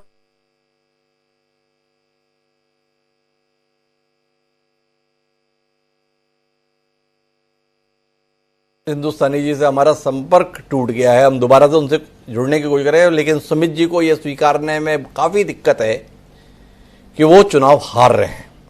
लेकिन शांति प्रकाश जी बहुत आश्वस्त हैं कि हम चुनाव जीत ही रहे हैं और ये एग्जिट पोल के आंकड़ों से कई बेहतर प्रदर्शन करने जा रहे हैं। पर शांति प्रकाश जी, आपकी ये उम्मीदें 2015 और 2020 में भी रहीं। एग्जिट पोलों ने उस समय पर भी आपकी सरकार बनवाने की काफी कोशिश की थी, पर जैसे आपने कहा कि इस बार सफल नहीं है, ये आंकड़े सही नहीं है, मेरी असहमति है, वो असहमति उस समय पर भी साबित हुई। अब वो नहीं लगता है कि थोड़ा जल्दबाजी में अपन उम्मीदों को लेके? नहीं, देखिए 2015 मैंने 13 में बताया कि किन परिस्थितियों में जीते ये जी। उस वक्त में हमें ही ज्यादा सीटें मिली, मगर आम आदमी पार्टी ने कांग्रेस के साथ मिलकर के सरकार बना ली। 2015 में जिस तरीके से ये इन्होंने जनता के सामने स्वयं को पेश किया, जनता ने ना इनको परखा था, और सही मायने में हमें भी जनता ने काफी लंबे समय से परखा नहीं था, तो उन्होंने इनको मौका दे दिया, चूंकि बिल्कुल नए थे। और जिस तरीके की टोन में ये जो है ना चुनाव लड़े, वो जो है किसी की समझ में नहीं था कि ये आगे किस तरीके से करेंगे। जिस तरीके के इन्होंने वायदे किए, ठीक उस तरीके से अभी जिस तरीके से अभी 2000 ये लोकसभा चुनाव में खटाखट की योजनाएं हुई ना, उस तरीके से एक बहुत बड़ा ये फाइल लेकर के चलते थे कि शीला जी को जो है जेल में बंद करा देना है, और लोकपाल और ये सब चीजें। तो जनता को लगा कि हाँ वाकई ये कुछ ना कुछ करेंगे। और उसके बाद 2020 में इन्होंने कहा कि मैं कुछ कर नहीं पाया क्योंकि मुझे मौका नहीं मिल पाया, एक मौका और दे दो। जनता ने फिर दे दिया मौका। अब चूंकि 10 साल में कुछ कर नहीं पाए, इस कारण से उन्होंने, जनता को ये मालूम पड़ गया कि ये केवल बहाना कर लगा रहे हैं, इसके अलावा कुछ नहीं। वहीं केंद्र में मोदी जी की सरकार काम कर रही है, और तमाम तरीके से जो आप इंफ्रास्ट्रक्चर एस्टेब्लिशमेंट देश भर के अंदर काम देख रहे हैं, दिल्ली की जनता देख रही है। तो दिल्ली की जनता ने इसको महसूस किया अंदर से कि वाकई ये लोग कुछ करने वाले नहीं है। महाराष्ट्र में, मध्य प्रदेश में हमने जिस तरीके से महिलाओं के लिए जो योजना घोषित की 2100 रुपए देने की, वो दी जा रही है। दिल्ली की जनता, ये मैं व्यक्तिगत रूप से बातचीत में जो महिलाओं से बात हुई है, तो उन्होंने कहा कि ये तो दे देगा, भाजपा तो दे देगी, मगर क्या चूंकि इनके साथ में मोदी जी हैं, मगर आम आदमी पार्टी जो है ये फिर बहाना लगाएगी। तो मैं समझता हूं कि दिल्ली की वह बस्तियां जहां पर महिलाओं को इस पैसे की सख्त जरूरत है, उनको ये मालूम है कि ये लोग दे पाएंगे। और ये योजना यहां से शुरू नहीं हुई, आपको याद होगा गोवा में हमने शुरू की थी, 1800 रुपए दे रहे थे वहां पर महिलाओं को। तमाम तरीके से हमने ये फ्री ब्रीज की। ये एक बात बताओ, मुझे तो ये जानना है कि अब ऐसे हालात एग्जिट पोल बना रहा है कि भाजपा विधानसभा चुनाव जीतने जा रही है, अब दिल्ली में सरकार किसकी रहेगी? जो चुनाव जीतकर आ रहे हैं उनकी सरकार रहेगी, या अभी भी वो लाट साहब जिनको हम लोग लेफ्टिनेंट गवर्नर के रूप में जानते हैं उनकी सरकार रहेगी? इसमें थोड़ा रोशनी दो ना शांत प्रकाश जी, बड़ी दिलचस्पी है मेरी ये बात जानने में। नहीं, बहुत अच्छा प्रश्न है। और उपराष्ट्रपति जो हैं राष्ट्रपति के रूप में प्रदेश में जिम्मेवारी को देखते हैं। उपराज्यपाल, जाहिर सी बात, हाँ, उपराज्यपाल जो है वो हेड ऑफ द स्टेट होते हैं ना। मेरा कहना मतलब वो है, राष्ट्रपति द्वारा मनोनीत है तो सभी राज्यपाल हो या उपराज्यपाल हो वो उनके रिप्रेजेंटेटिव के रूप में रहते हैं। तो जाहिर सी बात है वो गार्जियन है और वो हर तरीके से उन सब चीजों पर निगरानी रखेंगे जिससे स्टेट का कहीं भी न फाइनेंस का दुरुपयोग हो, ना ही किसी तरीके की पावर का दुरुपयोग हो। और इस चीज को हर प्रदेश में जो है ना उनके थोड़ा शांत प्रकाश जी मुझे समझाने की कोशिश करो, मैं तो बड़ी दुविधा में पड़ गया आपकी दलील से। ये देश में जो सरकार चल रही है इसके लिए जो भी अच्छा काम हो रहा है हम किसको श्रेय दें? हम लोग तो पिछले 11 साल से सम्माननीय नरेंद्र मोदी जी को इसका श्रेय देते हैं, उन्हीं का अभिनंदन करते हैं, उन्हीं के पुरुषार्थ का प्रतिफल के तौर पर इसे देखते हैं। आपकी दलील ने थोड़ा मुझे भ्रमित कर दिया है। क्या समझे हम इसे हम राम कोविंद साहब के संदर्भ में समझें, द्रौपदी मुर्मू जी के रूप में समझें? थोड़ा उलझन हो गई, थोड़ा आप स्पष्ट कर दें किसके रूप में देखें हम? देखिए जी, जो भी कुछ होता है, जो भी कुछ प्रधानमंत्री हैं या मुख्यमंत्री हैं, वो अपने अपने क्षेत्र में काम करते हैं और उन सब पर निगाह रखने का काम जो है उसके अध्यक्ष यानी राष्ट्रपति हुए, राज्यपाल हुए या उपराज्यपाल, उनकी निगाह रहती है। तो ऐसा नहीं है कि जो है आपने देखा ना जितने बिल बनते हैं वो बिल बन करके लोकसभा से और राष्ट्रपति जी के पास में जाते हैं पास होने के लिए। तो राष्ट्रपति, राज्यपाल और उपराज्यपाल जो है महामहिम, ये गार्जियन है इस देश के, और वहां की जो सरकारें हैं वो उनके ऊपर निगाह रखते हैं। दिल्ली के साथ भी ये जो है वो भी यहाँ के मैनेजमेंट के ऊपर निगाह रखते हैं। मगर यहाँ दिक्कत क्या है कि इनकी हमेशा टसल रही किनके साथ में, एलजी साहब के साथ में, अरविंद केजरीवाल जी की। और मैं थोड़ा आपका ज्ञानवर्धन करने की चेष्टा करता हूं, अन्यथा मत लीजिएगा, आप बहुत वरिष्ठ हैं। दिल्ली के संदर्भ में ऐसा था नहीं। अरविंद केजरीवाल के मुख्यमंत्री और प्रचंड बहुमत से आम आदमी पार्टी के जीतने के बाद आपने कदम दर कदम एक निर्वाचित सरकार की शक्तियों को कम करने के लिए उपक्रम किया। संसद के माध्यम से नए नए विधेयक लाकर आपने इनकी शक्तियों में कटौती की। इस सच्चाई को इतिहास के पन्नों में दर्ज किया गया है। अब आपसे सवाल यह है बहुत विनम्रतापूर्वक कि अगर नई निर्वाचित सरकार भारतीय जनता पार्टी के रूप में अस्तित्व में आती है तो जो भारतीय जनता पार्टी एक समय दिल्ली को पूर्ण राज्य का दर्जा दिलाने के लिए संकल्पित अपने आप को बताती थी, ठीक वैसे ही जैसे धारा 370 को हटाने के लिए संकल्पित थी, तो क्या वो समय लौट कर आएगा? क्या दिल्ली की इस निर्वाचित सरकार के हिस्से में अधिकार संपन्नता भी आएगी, या केवल और केवल सरकार के नाम पर झुंझुना ही ये नई सरकार बजाएगी? शांत प्रकाश जी थोड़ा मदद कीजिए। देखिए, दिल्ली जो है यूनियन टेरिटरी है, साथ ही साथ यहाँ पर केंद्र के सारे तमाम जो है वो दफ्तर हैं और सारा मैनेजमेंट जो है केंद्र के यहाँ से चलता है। दिल्ली की सरकार, केंद्र की सरकार भी यहाँ से चलती है।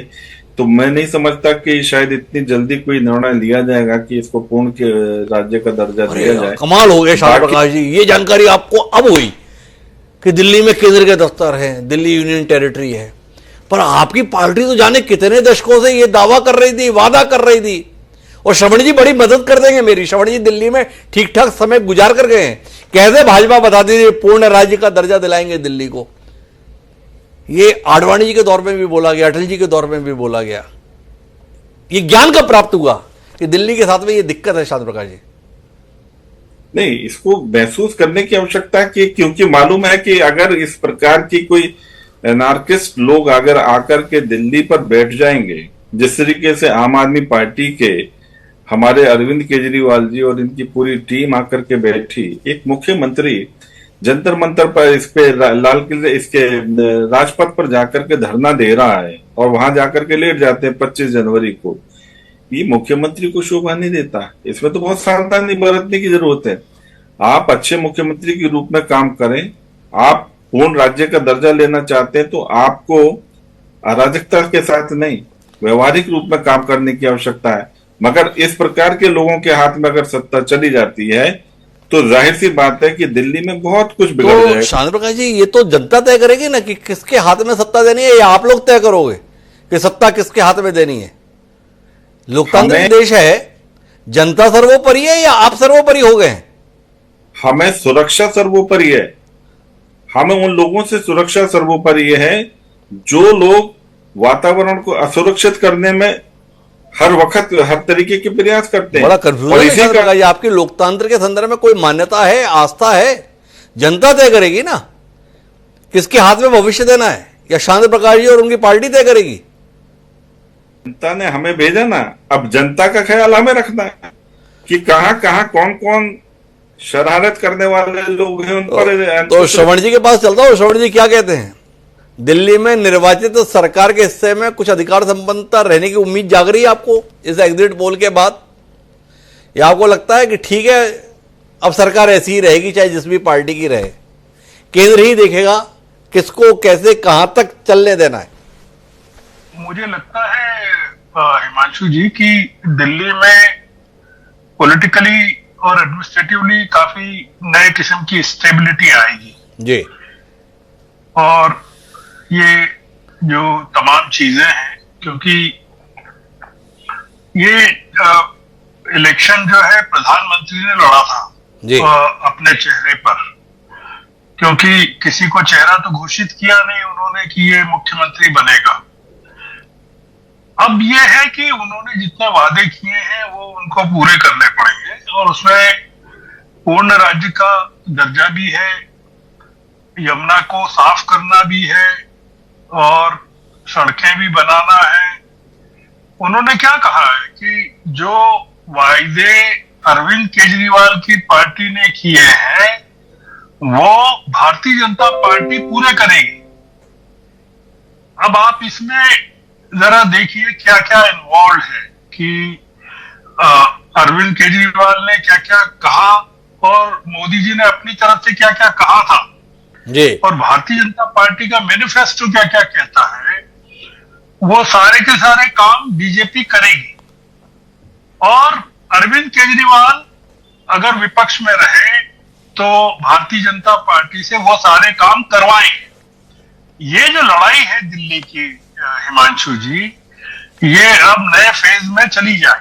अगर ये एग्जैक्ट पोल हो गए तो ये भाजपा के हमारे वरिष्ठ नेताजी जिस तरह से कह रहे हैं, दिल्ली अब पहले के मुकाबले ज्यादा राजनीतिक रूप से अशांत होने वाली है जी। क्योंकि जो आपने कहा है वो आपको करके दिखाना है, और आप करके नहीं दिखाएंगे तो अरविंद केजरीवाल वापस आते हैं कि नहीं एक अलग मुद्दा है, पर भारतीय जनता पार्टी को उसका खामियाजा किस तरह से भुगतना पड़ेगा तमाम चुनावों में, वो एक अलग मुद्दा है। जो अच्छा, मैं एक बिल्कुल अलग सवाल पर ले जाना चाहता हूं श्रवण जी, और उस पर आप जैसे प्रबुद्ध पत्रकार की टिप्पणी चाहता हूं। दिल्ली आबादी की बहुलता के संकट से जूझती रहती है। जितने भी महानगर होते हैं वहां पर बढ़ती हुई आबादी अपने आप में एक समस्या होती है, बड़ी संख्या में लोग आते रहते हैं तो वो समस्या और बढ़ जाती है। पर अभी मैं हिसाब लगा रहा था, जिस प्रकार से पार्टियों ने ऐलान किया है कि हमें सत्ता में लाओ तो आपको क्या कुछ मिल जाएगा, तो उससे ऐसा लगता है कि देश में अब रहने लायक सबसे बेहतर कोई जगह है तो वो दिल्ली रहने वाली है। मुफ्त बिजली मिलने वाली है, मुफ्त पानी मिलने वाला है, महिलाओं को 2500 रुपए मिलने वाले हैं, सफर मुफ्त में होने वाला है, राशन की व्यवस्था केंद्र सरकार ने कर रखी है। क्या कहते हैं आप, पूरे देश को अब दिल्ली में ही आके रहना होगा, क्योंकि इससे ज्यादा अनुकूलता कहीं नहीं। श्रवण जी, इस पर आपकी कोई दृष्टि है क्या? इस चुनाव ने दिल्ली में जिस तरीके से रेवड़ियों के हिमालय को तैयार कर दिया है, इस पर आपकी दृष्टि जाती है? नहीं, बिल्कुल जाती है, क्योंकि ये जो पूरी शुरुआत हुई है उसमें अरविंद केजरीवाल जी की बड़ी भूमिका रही है, पूरे देश के लिए बड़ी भूमिका रही है। अब जो होने वाला है वो यही होने वाला है कि दिल्ली में नागरिकों को अब कुछ नहीं करना है। जो बचा था वो इनकम टैक्स की राहत से प्रधानमंत्री जी कह रहे हैं कि उन्होंने मिडिल क्लास को दे दिया। 40 लाख इनकम टैक्स पेयर्स हैं दिल्ली में जी, जो कि काफी बड़ा चंक है। मतलब 1.5 करोड़ वोटर्स में 40 lakh voters income tax payers हैं, जो कि इस रिलीफ से उनको फायदा मिलने वाला है। ये जो देखिए, एक वो आपका जो मुद्दा है वो रेवड़ियों वाला, वो तो खैर अपनी जगह। ये जो चुनाव है हिमांशु जी, उसको इस तरह से देखिए कि ये पूरे विपक्ष की राजनीति को प्रभावित करने वाला है जी। मैं इसको भारतीय जनता पार्टी के लिहाज से नहीं देख रहा हूं। ये अगर आप इसको ब्रॉडर पर्सपेक्टिव में देखेंगे कि आम आदमी पार्टी की हार या अरविंद केजरीवाल की पार्टी की हार कांग्रेस को कैसे प्रभावित करने वाली है, इंडिया ब्लॉक को कैसे प्रभावित करने वाली है, सड़कों की लड़ाई को कैसे प्रभावित करने वाली है, और तमाम तरीके से बिहार के चुनाव को कैसे प्रभावित करने वाली है, तो आप पाएंगे कि अरविंद केजरीवाल अगर जीत जाते तो वो तमाम चीजें कमजोर हो जाती। इसलिए ये एक अलग मुद्दा है कि बीजेपी के जीतने के बहुत सारी कारण हैं और वो कारण लगातार बन रहे थे, उसमें अरविंद केजरीवाल ही बना रहे थे। पर इसमें आप एक चीज को ध्यान रखिएगा कि कांग्रेस का बहुत बड़ा योगदान रहा है। कांग्रेस का बहुत बड़ा योगदान रहा है। मैं आखिरी दौर की बातचीत के लिए एक बार सुमित हिंदुस्तानी जी वापस आपके पास आना चाहता हूं। मैं बार बार कह रहा हूं, आपकी उम्मीदें अपनी जगह, उसके लिए शुभकामनाएं भी अपनी जगह, पर एग्जिट पोल के नतीजे ही अंतिम परिणाम के तौर पर आते हैं, तो उसके लिए आपकी तैयारी क्या है? महज एक दशक में राष्ट्रीय राजनीतिक दल का दर्जा हासिल करने वाली आम आदमी पार्टी क्या हार के बाद भी अपने आप को संभाल पाएगी? इसकी कोई तैयारी है या मान के ही चले हैं हम तो जन्मे ही जीतने के लिए, जन्मे ही सरकार में रहने के लिए है? अगर सरकार नहीं रही तो फिर हम भी क्यों रहेंगे? थोड़ा इस पर सुमित जी दृष्टि दीजिए ना। देखिए सर, मुझे ऐसा लग रहा है कि श्रवण गर्ग जी तो बिल्कुल ये बात मान ही चुके हैं कि एग्जिट पोल ही एग्जैक्ट पोल है। मैं फिर भी सर को कहना चाहूंगा कि सर अभी 2 दिन बाकी हैं, एक बार ईवीएम खुल जाने दीजिए, उसके बाद फिर हम लोग चर्चा करेंगे कि कौन सत्ता में है और कौन सत्ता से बाहर है। लेकिन हिमांशु जी, हम लोग क्यों माने कि हम लोग सत्ता से बाहर हो रहे हैं? हमने काम किया है, हमने ये साबित करा कि दिए हुए टैक्स का पैसा सदुपयोग करके जनता को अच्छी सुविधाएं दी जा सकती है, रादर देन आप अपना घर भरे, आप अपने ऐशो आराम के लिए चीजें खरीदे। उस नैरेटिव को हमने नहीं सुमित जी, आप इसलिए मानिए कि आप हार रहे हैं क्योंकि आपका नेता बोला कि मैंने काम नहीं किया। आपके नेता ने यह बोला था 2020 में कि अगर यमुना को साफ नहीं कर पाया तो मैं 2025 में वोट नहीं मांगूंगा। पर हम ये मान लेते कि चलो उन्होंने अपनी बात से पलटकर वोट मांग लिए, पर जनता ने वोट नहीं दिए, इसलिए आप हार गए। आपके नेता ने माना कि 24 घंटे पानी देने का मैंने वादा किया था, हम पूरा नहीं कर पाए, अब नहीं पूरा कर पाए, फिर भी आपने वोट मांगे, लेकिन जनता ने नहीं दिया। आपके नेता ने कहा था, खुद माना कि मैंने कहा था कि हम सड़कें बहुत ही हाई क्लास कर देंगे, हम नहीं कर पाए। तो 3 विफलताएं आपकी पार्टी के सुप्रीमो और दिल्ली के पूर्व मुख्यमंत्री अरविंद केजरीवाल जी ने सार्वजनिक तौर पर मानी है कि हम ये नहीं कर पाए, और फिर भी ये चाहा है कि जनता समर्थन दे। तो ये तो जनता की मर्जी है ना, समर्थन देती है कि नहीं देती है। तो सुमित जी, मेरा तो सवाल क्या था आपसे, मेरे सवाल पर थोड़ा सा रहिए। श्रवण जी मान चुके हैं, उसको भी भूल जाइए। सवाल इस बात का है कि जीत हार युद्ध में दोनों संभावनाएं होती हैं। जीत के लिए आप बहुत आश्वस्त हैं, वो अपनी जगह ठीक, पर हारने की स्थिति को कैसे झेल पाएंगे? या सदमे में ही तो नहीं चले जाएंगे कि हमें तो उम्मीद ही नहीं थी हार की, ये हमारे साथ क्या हो गया और उसी में निपट गए? कुछ तैयारी है हार के बाद क्या, ये सवाल है सुमित जी से। सड़क से निकलकर सत्ता की सौंध तक पहुंचे थे, कल्पना में है कि वापस सड़क पर जा सकते हैं? नहीं, बिल्कुल भी कल्पना में नहीं है। हमें अपने काम पर विश्वास है हिमांशु जी। अरे काम तो स्वयं इंकार कर चुका नेता आपका कि नहीं किया मैंने, तीन विषयों के संदर्भ में। हिमांशु जी मेरे को 1 मिनट दीजिए। 2020 से लेके 25 तक के बीच में जो हिंदुस्तान ही नहीं, पूरी मानव जाति के ऊपर कोविड का जो समय आया, हम 2 से 2.5 साल, उस समय आप अपने वादों की बात करते, आप अपनी राजनीति की बात करते, या मानव जाति को बचाने की बात करते? जैसे तैसे कोरोना महामारी से मानव जाति को मुक्ति मिली। भारतीय जनता पार्टी ने अपने मनगढ़ंत षड्यंत्रों के तहत आम आदमी पार्टी के ऊपर झूठ मूठ के पर्चे दर्ज करवाने शुरू कर दिए अपनी सरकारी एजेंसियों के साथ। एक समय तो हिमांशु जी ये आया कि हमारी पूरी की पूरी सरकार जेल के अंदर थी, पूरी की पूरी सरकार जेल के अंदर थी। और पीछे से जिस तरीके से इन लोगों ने अपनी शक्तियों का दुरुपयोग करके दिल्ली की जनता के, देखिए अगर दिल्ली का मुख्यमंत्री जेल में है, दिल्ली का स्वास्थ्य मंत्री जेल में है, दिल्ली का शिक्षा मंत्री जेल में है, दिल्ली का वित्त मंत्री जेल के अंदर है, तो क्या भारतीय जनता पार्टी के 7 सांसद भी तो घर के अंदर छुपे हुए थे? वो लोग आके दिल्ली को क्यों नहीं संभाल सकते थे? अगर हम लोगों ने जमुना की बात करी थी, हम लोगों ने पानी देने की बात करी थी, हम लोगों ने प्रदूषण मुक्त दिल्ली की बात करी थी, जो सवाल हमारे ऊपर तैयार होते हैं वो सवाल बाकायदा भारतीय जनता पार्टी के 7 सांसदों के ऊपर भी होते हैं। लेकिन अरविंद केजरीवाल एक ऐसा व्यक्ति है जिसने कहा कि हां, मैंने जो आपको वादे किए थे उसमें से मैं अपना यमुना वाला वादा पूरा नहीं कर सका, लेकिन जिम्मेदारी के साथ मैं अपना यह वादा पूरा करूंगा। मुझे बता दीजिए, भारतीय जनता पार्टी के 15 लाख कहां है? 2 करोड़ रोजगार कहां है? और जो भ्रष्टाचारियों को जेल में डालने की बात करते थे, आज भ्रष्टाचारियों को गले लगाकर किसी को मुख्यमंत्री, किसी को राज्यसभा, किसी को कहीं कुछ बनाने की आपने तो अभी फेरे से गिनाई, इतने लोगों को जेल में डाला, तो भ्रष्टाचारियों को जेल में डालने के संदर्भ में बात थी। आप लोगों को भेज तो दिया, यही तो भाजपा बताती है। शांत प्रकाश जी से हलवाएं, आरोप सिद्ध ही नहीं हुआ ना, जिनके पास कोई दलील ही नहीं आई, उल्टा जिस आधार पे इन लोगों ने हमें भ्रष्टाचारी अब देखो सुमित हिंदुस्तानी जी, आपने कितने लोगों को भ्रष्टाचारी बताया था? सिद्ध हुआ था क्या? कितने गरज के बोलते थे, बाद में माफीनामे देकर जो है अदालत से आप अपने आप को निकाल लिए। तो इस दलील पर मत जाइए। बहरहाल हमारे एग्जिट पोल की प्रथम दौर की चर्चा के अंतर्गत बदलाव के संदर्भ में संदेश मिला है, पर महत्वपूर्ण बात क्या है? महत्वपूर्ण बात यह है कि अतीत का अनुभव यह बोलता है कि एग्जिट पोल अमूमन गलत निकलते हैं, अपवाद स्वरूप सही निकलते हैं। तो कुल मिलाकर शांत प्रकाश जी को भी हमारी शुभकामनाएं, और शुभकामनाएं हमारी सम्माननीय सुमित जी को भी। श्रवण गर्ग जी विपक्ष के लिहाज से इस बदलाव को बेहतर देख पा रहे हैं, लेकिन कुल मिलाकर अंतिम निष्कर्ष के लिए हमें इंतजार तो 8 तारीख का करना होगा। तमाम एजेंसियों के द्वारा एग्जिट पोल किए गए हैं, हालांकि कई नामचीन एजेंसियों ने इस बार एग्जिट पोल से अपना हाथ खींचा हुआ है। दरअसल 2024 के लोकसभा चुनाव में जिस प्रकार से एग्जिट पोल धराशायी हुए, उसने कई एजेंसियों के आत्मविश्वास को हिलाकर रख दिया। अभी विधानसभा के चुनाव हुए थे हरियाणा, महाराष्ट्र और झारखंड के, उस समय पर भी कमोबेश हालात ऐसे ही बने थे।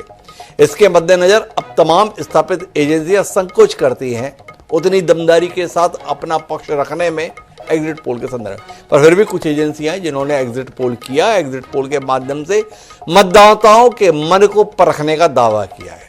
मतदाताओं के मन को परखने के दावे के बीच यह निष्कर्ष निकल कर आया है महा एग्जिट पोल का कि दिल्ली में बदलाव की बयार है।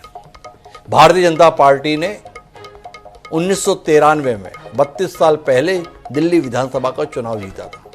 1998 से लेकर 2020 तक 27 साल में जितनी बार भी चुनाव हुए, भारतीय जनता पार्टी के हिस्से में शिकस्त ही आई, पर वो भारतीय जनता पार्टी का सूखा एग्जिट पोल के अनुसार खत्म होने की कगार पर आ गया है।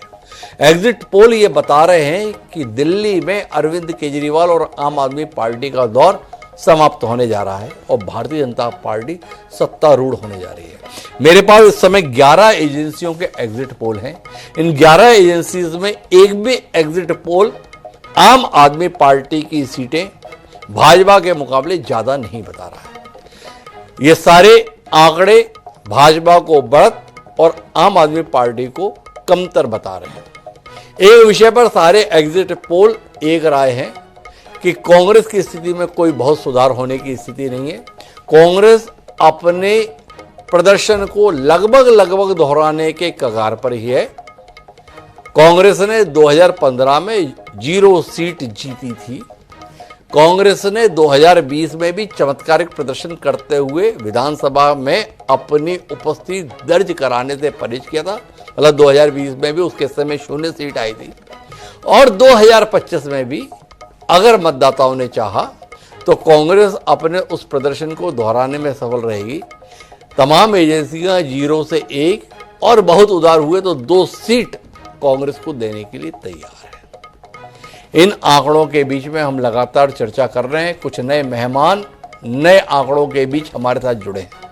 हमारे साथ डॉक्टर वीरेंद्र सिंह चौहान जी हैं, भारतीय जनता पार्टी के तेज तर्रार प्रवक्ता हैं, पूर्व पत्रकार हैं।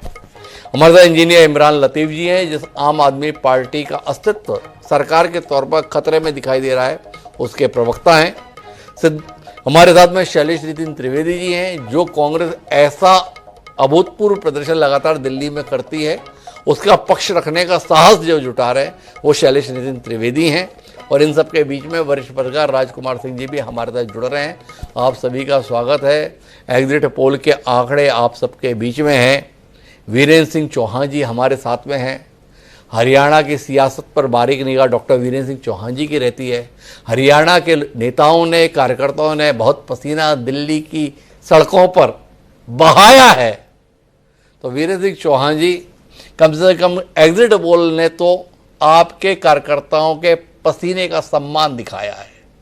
क्या कहते हैं? एग्जिट पोल लेकिन पहले भी आपकी सरकार बनवाते रहे हैं दिल्ली में, पर एग्जिट पोल हमेशा धोखा दे जाते हैं आपको। इस बार क्या कहते हैं वीरेंद्र जी?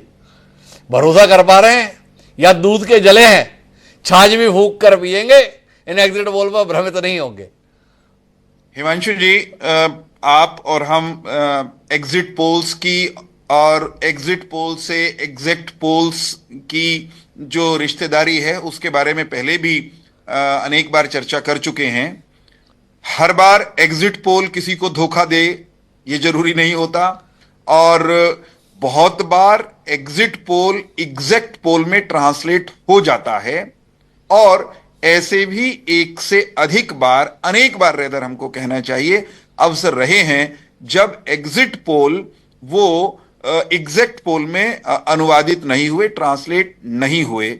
इसलिए हम हमेशा जब भी एग्जिट पोल के बाद की चर्चा में बैठते हैं, कम से कम मैं हमेशा यही कहता हूं कि मैं जो बात कहूंगा वो जो मेरे पास फीडबैक है, जो मुझे जहां जैसे जैसे मतदाता के मूड का आभास है या नब्ज जिस तरह धड़कते दिखाई दे रहे हैं, मैं उसके आधार पर ही अपनी बात कहूंगा। शेष तो मतदाता ने अपना काम कर ही दिया। ईवीएम मशीनों में भाग्य सभी प्रत्याशियों का, सभी दलों के प्रत्याशियों का वो पैक हो चुका है। मतदाता का आभार व्यक्त करना बनता है। वे अपने मतदान के अधिकार का इस्तेमाल करने के लिए निकले। उन्होंने जैसी सरकार चाही होगी मतदाताओं ने दिल्ली के, वो अंततोगत्वा उनको मिल ही जाएगी।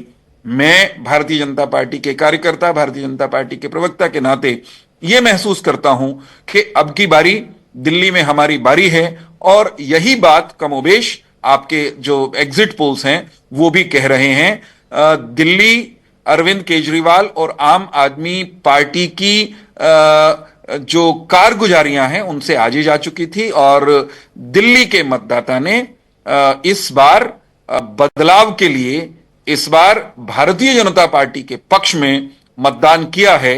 ऐसा सब तरफ से फीडबैक आ रहा है। अच्छा वीरेंद्र जी, ये जो बदलाव के लिए वोट है ये किस कारण है, ये जानने में मेरी दिलचस्पी है। 3 पहलू हैं। पहला पहलू कि अरविंद केजरीवाल और आम आदमी पार्टी के 10 साल के शासन को लेकर एक नकारात्मक वातावरण है, एंटी इनकम्बेंसी है। उसके चलते मतदाताओं ने नाखुश होकर विकल्प चुनना चाहा है, वो एग्जिट पोल में रिफ्लेक्ट हो रहा। दूसरा, भारतीय जनता पार्टी ने प्रतिष्ठा का प्रश्न बनाकर इस चुनाव को बहुत संजीदगी के साथ लड़ा। देश भर से कार्यकर्ताओं को बुलाकर एक एक मंडल स्तर पर उतार दिया। ये नौबत ला दी कि सांसद स्तर के नेता एक एक मंडल पर तैनात थे, बल्कि एक मंडल पर 2-2 सांसदों की तैनाती की गई। ये उसका नतीजा है। या तीसरा, ये भू सुधार का नतीजा है। लोकसभा चुनाव में आपने बताया था, आपकी पार्टी के राष्ट्रीय अध्यक्ष सम्माननीय जेपी नड्डा जी ने, कि कभी रहा होगा जब राष्ट्रीय स्वयंसेवक संघ की मदद हमें लगी होगी, पर अब हम बहुत बड़े हो गए हैं, अब संघ की हमें ज़रूरत नहीं है। और उसका नतीजा काफ़ी नकारात्मक रहा लोकसभा चुनाव में। ऐसी खबरें आ रही है, संघ ने बहुत मेहनत की भाजपा को सत्ता में लाने के लिए दिल्ली में। वो अरुण कुमार जी हैं, संघ के बहुत जाने माने प्रचारक हैं, हरियाणा में बहुत सक्रिय उनकी भूमिका अतीत में रही है, बहुत मेहनती हैं, रणनीतिकार हैं। उनके नेतृत्व में 50,000 से ज़्यादा ड्राइंग रूम बैठकों की चर्चा इस समय पर सुर्खियों में है। तो आखिर में संघ शरण में भाजपा पहुंची और संघ कृपा एग्जिट पोल में रिफ्लेक्ट हो रही है। तो वीरेंद्र जी जैसा कुशाग्र प्रवक्ता थोड़ा रोशनी दे, तीनों में से क्या बात है जिसके चलते आंकड़े आपके अनुकूल दिखाई दे रहे हैं? चुनाव या राजनीति वो सरल रेखा में नहीं चलती, उसमें 2+2 बराबर है 4, इस तरह से किसी भी प्रश्न का उत्तर नहीं होता। चुनाव में डॉक्टर हिमांशु जी बहुत सारे फैक्टर्स काम करते हैं, और जहां तक राष्ट्रीय स्वयंसेवक संघ का सवाल है, संघ के कार्यकर्ताओं का सवाल है, राष्ट्रीय स्वयंसेवक संघ के कार्यकर्ता वे हमेशा समाज जीवन के प्रत्येक क्षेत्र में काम करते हैं, और जब वे काम करते हैं धरातल पर, तो उनका जो केंद्रीय बिंदु जिस पर उनका फोकस रहता है वो ये रहता है कि सरकार का चयन करना हो, समाज के किसी अन्य क्षेत्र में काम करना हो, चाहे शिक्षा के क्षेत्र में काम करना हो, चाहे वनवासी क्षेत्र में काम करना हो, चाहे किसी अन्य क्षेत्र में काम करना हो, कुल मिलाकर एक बात पर फोकस रहता है कि राष्ट्रवाद की पराजय नहीं होनी चाहिए, राष्ट्रवाद का झंडा हमेशा बुलंद रहना चाहिए। और ऐसी ताकतें जो भारत, भारतीय संस्कृति, भारत के महापुरुषों, हमारे मानदंडों पर प्रहार करते हैं, उनकी हार सुनिश्चित की जाए। अरविंद केजरीवाल, उनकी पार्टी, उन्होंने लगातार हमारे सांस्कृतिक मानबिंदुओं पर भी हमला किया है। संघ के स्वयंसेवक, सनातन में आस्था रखने वाले लोग, वो कैसे भूल सकते हैं कि किस तरह भगवान श्री राम के मंदिर के निर्माण का जब मसला चल रहा था, जब संघर्ष जारी था, तो अरविंद केजरीवाल और उनकी पार्टी किस तरह से कभी नानी को याद करके या कभी किसी और कहानी को सुना करके वो रामलला के मंदिर के निर्माण के राष्ट्रीय अभियान को वो हल्के में चित्रित किया करते थे। तो स्वाभाविक रूप से ऐसे लोग वो सत्ता से दूर होने ही चाहिए। तो मैं इस बात को अस्वीकार नहीं करूंगा कि संघ के कार्यकर्ताओं, स्वयंसेवकों ने, उन्होंने अपने ढंग से, वे कभी जनसभाएं नहीं करते, वे कभी मंच पर जाकर के कोई रैली नहीं करते, रैलियों में शामिल नहीं होते, लेकिन जनमत परिष्कार का एक काम हमेशा करते हैं। मैं थोड़ी मदद करता हूं आपको। आपने कहा कि राजनीति में कभी 2+2 4 नहीं होता। वो आप हमें जो है ना पिछले 11 साल से ये बताते हो, जब भी कोई जीत होती है ना, ये सम्माननीय और यशस्वी प्रधानमंत्री नरेंद्र मोदी के चमत्कारिक नेतृत्व की जीत है। तो वीरेंद्र सिंह चौहान जी, सीधा सवाल यह है कि दिल्ली के एग्जिट पोल के आंकड़े सम्माननीय प्रधानमंत्री नरेंद्र मोदी जी के चमत्कारिक नेतृत्व के प्रति दिल्ली की जनता की आस्था का प्रतीक है, या 50,000 ड्राइंग रूम में संघ के कार्यकर्ताओं के द्वारा वायुमंडल के निर्माण की कोशिशों का नतीजा है? भाई मोदी या संघ का कोई साधारण स्वयंसेवक, क्योंकि मोदी जी भी संघ के स्वयंसेवक हैं, संघ का साधारण स्वयंसेवक या प्रधानमंत्री नरेंद्र मोदी, सबके सब जिस एक विषय को लेकर काम करते हैं वो है भारत का परम वैभव, परम वैभवम नेतुमेतत् स्वराष्ट्रम। सब एक ही दिशा में, एक ही लक्ष्य के लिए ना ना ना ना ना वीरेंद्र जी, इतना सरल मामला नहीं है। माफी चाहता हूं आपको। देखो, आपके राष्ट्रीय अध्यक्ष नहीं बताया, कभी रही होगी संघ की हमको जरूरत, अब जरूरत नहीं है। पर दिल्ली के संदर्भ में खबरें आ रही हैं कि संघ के कार्यकर्ताओं की मेहनत से उम्मीद जगी है। तो क्या वीरेंद्र सिंह चौहान जी मानते हैं नहीं नहीं अब हमें जरूरत पड़ गई संघ की, क्योंकि दिल्ली में हम लगातार असफल हो रहे थे, इसलिए संघ ने इस बार खुलकर मेहनत की, परिश्रम किया, पराक्रम किया, जिसके चलते एग्जिट पोल के संदर्भ में इतना अनुकूल आंकड़ा दिखाई दे रहा है। इतना सरल सा सवाल है वीरेंद्र जी, या अभी भी आप खारिज करोगे संघ को? नहीं नहीं, उनका इतना भी योगदान नहीं है भाई। एक वाक्य कह दूं, जी। मैं ये कह रहा हूं, राष्ट्रीय स्वयंसेवक संघ के स्वयंसेवक नरेंद्र मोदी से लेकर के साधारण शाखा के घटनायक तक अगर कहीं जनमत परिष्कार में लगे हुए थे अपने अपने अंदाज में, उन सबके सामूहिक नेतृत्व, उसका, उनके सामूहिक तप का परिणाम ये सबका परिणाम ये है। तो वीरेंद्र जी ने यह बात कही है, तो इमरान लतीफ मेरे साथ में है। इमरान जी, आदमी आदमी के पास जाकर आपने अपनी पार्टी खड़ी की थी। भारतीय जनता पार्टी ने संघ कार्यकर्ताओं के माध्यम से आदमी आदमी तक जाकर आपको जड़ से उखाड़ने का इंतजाम कर दिया है, ऐसा एग्जिट पोल का आंकड़ा बता रहा है। क्या कहते हो आप? देखिए डॉक्टर साहब, आम आदमी पार्टी का जब से जन्म हुआ है जी, आम आदमी पार्टी कभी आंकड़े, जो एग्जिट पोल के आंकड़े हैं उसमें नहीं आती है जी। आम आदमी पार्टी जो रिजल्ट लेकर आती है वो हमेशा अलग ही होता है। और आपने 2013 के चुनाव में देखा, 2015 के चुनाव में देखा, 2020 के चुनाव में देखा, पंजाब का जो चुनाव था, तो कुल मिलाकर कहीं ना कहीं 2017 का जब पंजाब का चुनाव था तो कई सारे एग्जिट पोल वहां पर हमारी सरकार बना रहे थे, लेकिन हम सरकार नहीं बना पाए। 2022 का जब चुनाव आया पंजाब का, तो उसमें तमाम एग्जिट पोल ने हमको वहां पे हरा दिया था, लेकिन हमने वहां प्रचंड बहुमत की सरकार बनाई। तो ऐसा कई बार हमारे साथ हुआ है कि हम एग्जिट पोल में नहीं आए हैं, लेकिन हम एग्जैक्ट पोल में भारी भरकम बहुमत से जीत कर आए हैं जी। और निश्चित रूप से जिस तरह से वोट हुआ है, जिस तरह से पोल हुआ है, किसी भी तरह का कोई अलग माहौल पिछली बार की से अलग हमको नहीं दिखा है। आम आदमी पार्टी पूरी तरीके से आश्वस्त है कि लोगों ने काम की राजनीति को फिर से सराहा है। लोग दिल्ली में काम चाहते हैं, लोग दिल्ली में अपने जो मूल मुद्दे हैं जिस पर आम आदमी पार्टी ने काम किया है, बिजली, पानी, स्कूल, अस्पताल, इंफ्रास्ट्रक्चर के क्षेत्र में, उससे संतुष्ट है और आम आदमी पार्टी के पक्ष में जमकर मतदान हुआ है। दूसरी लतीफ जी, लेकिन मुझे तो आपकी दलील से ही संदेह हो गया आपके एग्जिट पोल के आंकड़े को लेकर। आपने कहा कि दिल्ली की जनता ने काम के आधार पर वोट किया है, और आपकी पार्टी के सम्माननीय सुप्रीमो अरविंद केजरीवाल ने तो खुद ही कह दिया कि हमने काम नहीं किया है, हम यमुना साफ नहीं किए, हम सड़कों की हालत नहीं सुधारे, और हम 24 घंटे पानी भी नहीं दिए।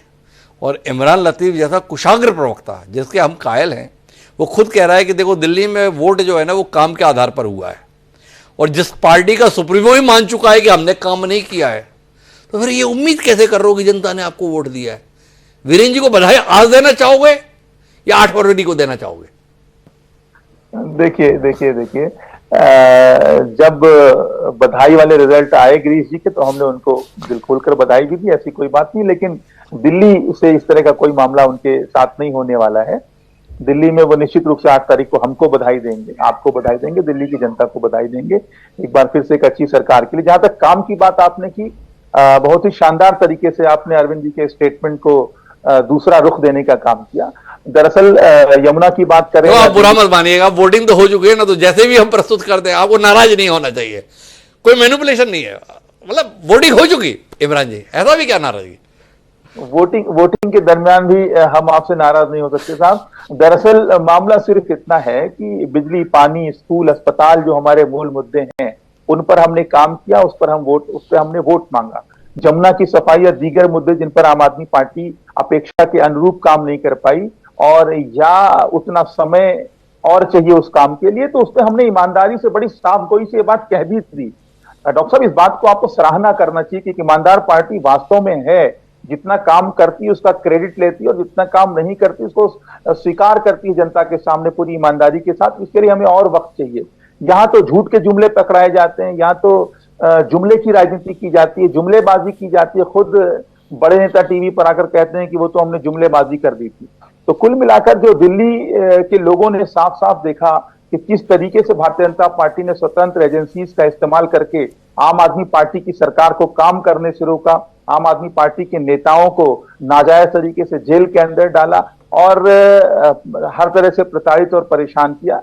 तो दिल्ली की जनता की सहानुभूति आम आदमी पार्टी के साथ है, दिल्ली की जनता का प्यार और मोहब्बत आम आदमी पार्टी के साथ है। 8 फरवरी को रिजल्ट में कुछ बहुत ज्यादा नहीं बदलने वाला है। जो 2020 का रिजल्ट था, जो 2015 का रिजल्ट था, उसी के आसपास रिजल्ट आएगा। आम आदमी पार्टी, वो बताओ इमरान जी, ये कांग्रेस ने क्या भूमिका निभाई इस विधानसभा चुनाव में? ये एग्जिट पोल के जो आंकड़े हैं भाजपा के अनुकूल दिखाई दे रहे हैं, इसमें कांग्रेस की भी कोई भूमिका आप देख पाए? देखिए डॉक्टर साहब, कांग्रेस का कोई नुकसान नहीं होगा। कांग्रेस पहले भी जीरो थी, कांग्रेस आगे भी जीरो रहेगी। और यही यही सबसे बड़ी जो दलील है, अगर कांग्रेस पार्टी को का थोड़ा उबार होता, कांग्रेस पार्टी कुछ अच्छा परफॉर्म कर रही होती, तो ये हमारे लिए चिंता का विषय हो सकता था।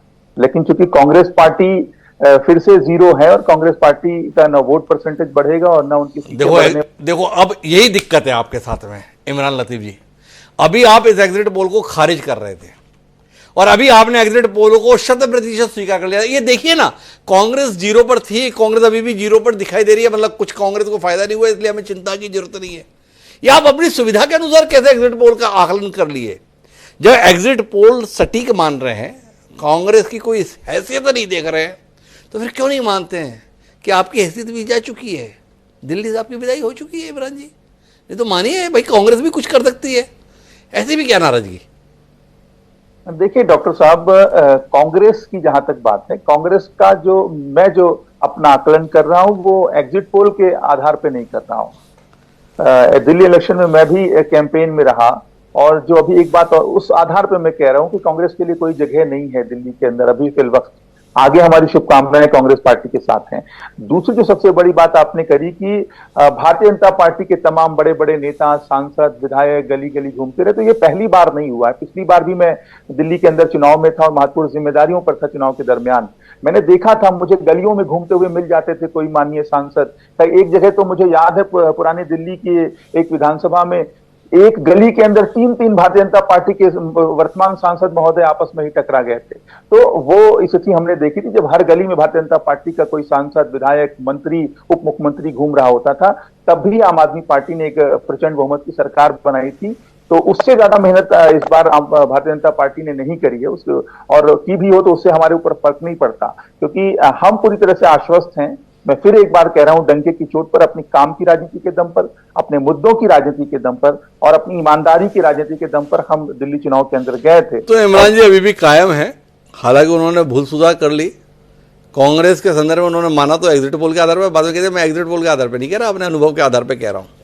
पर शैलेश नितिन त्रिवेदी जी मेरे साथ में है, देश का सबसे पुराना राजनीतिक दल, और उसको लेकर ये कल के आए हुए दल की इतनी दीनता भरी निगाहों से आपको देख रहे हैं शैलेश जी, हृदय व्यथित हो जाता है। ये आंकड़े देख के आपका मन कितना रोता है? हिमांशु जी,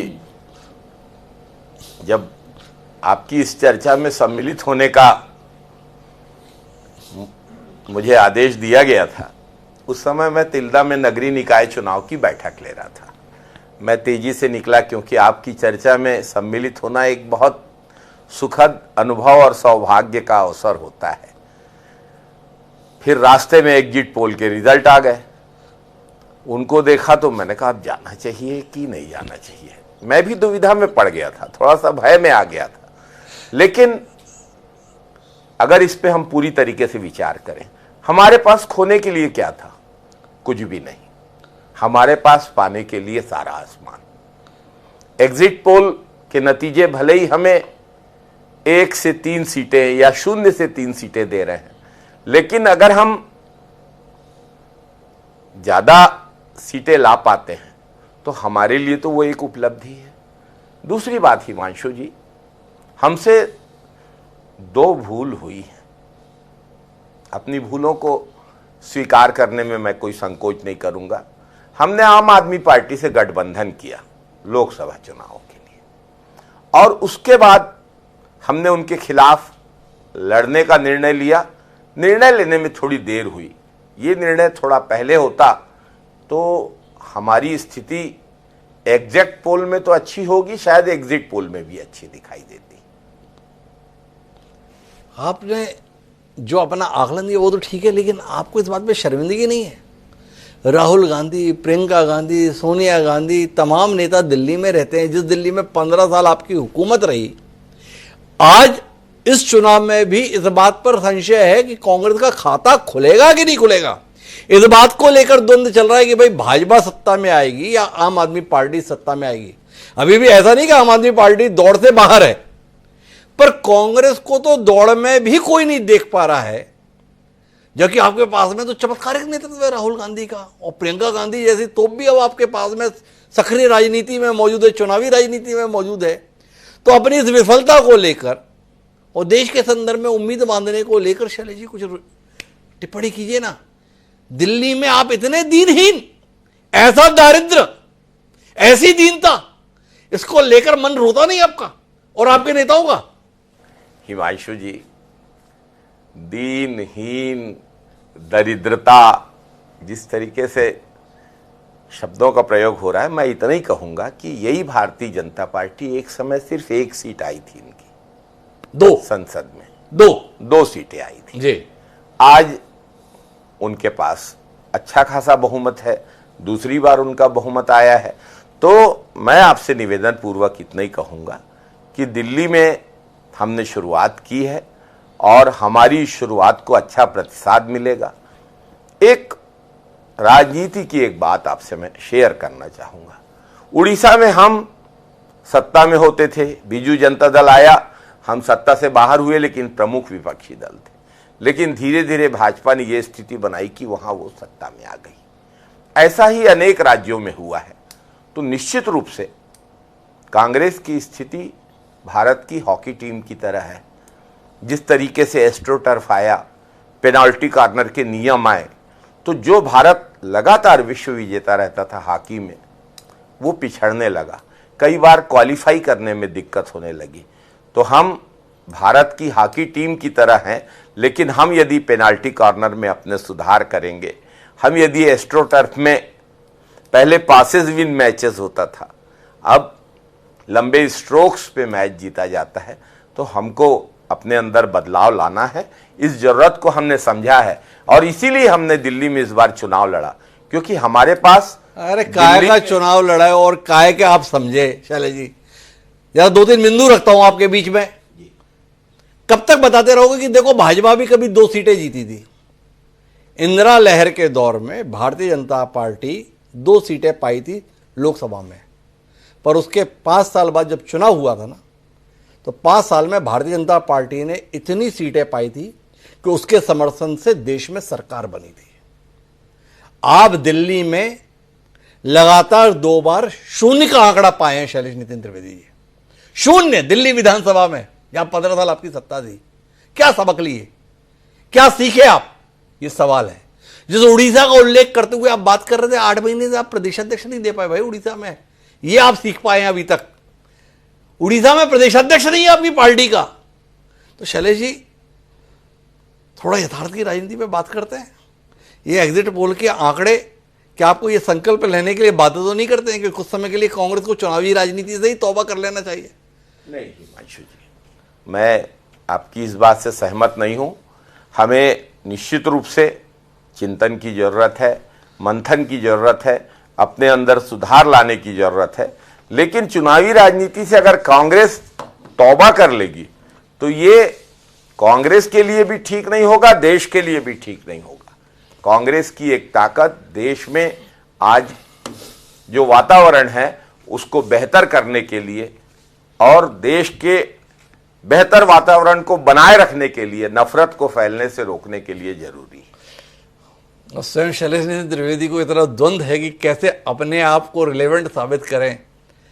एग्जिट पोल कुछ कहने के लायक छोड़ ही नहीं रहा है पार्टी को, और वीरेंद्र जी के लिए मौका ही मौका है ऐसे मौके पे बोलने का। तो वीरेंद्र जी भी अपने आप को कैसे रोके बोलने से? तो मुझे जाना राजकुमार जी के बाद है, पर वीरेंद्र जी मौका आपका है, समय आपका है आज, तो बोल ही लीजिए। 8 तारीख को पता नहीं किसका समय रहेगा। मैं इमरान लतीफ जी को अभी भी शुभकामनाएं देके रहना चाहता हूं।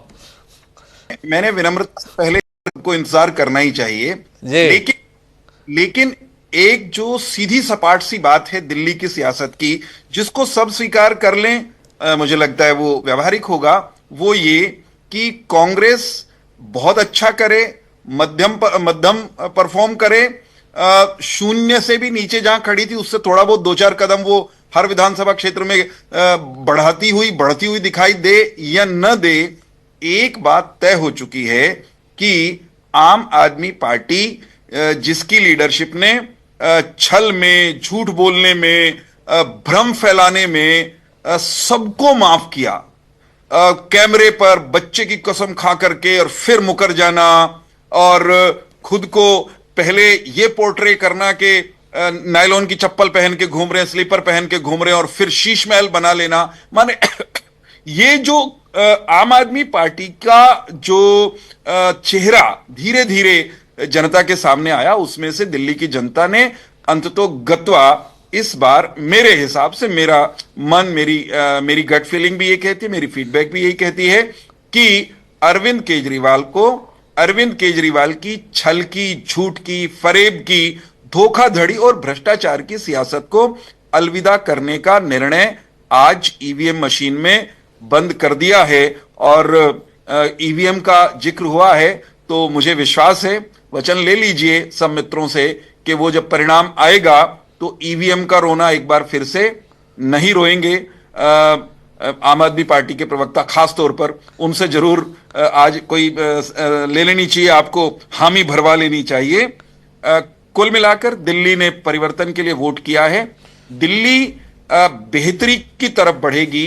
दिल्ली, उस पर भी बात करेंगे। वीरेंद्र जी, मैं आता हूं आपके पास, लेकिन उससे पहले मैं राजकुमार सिंह जी के पास आना चाहता हूं और इस एग्जिट पोल के संदर्भ में एक पत्रकार की दृष्टि क्या देख रही है।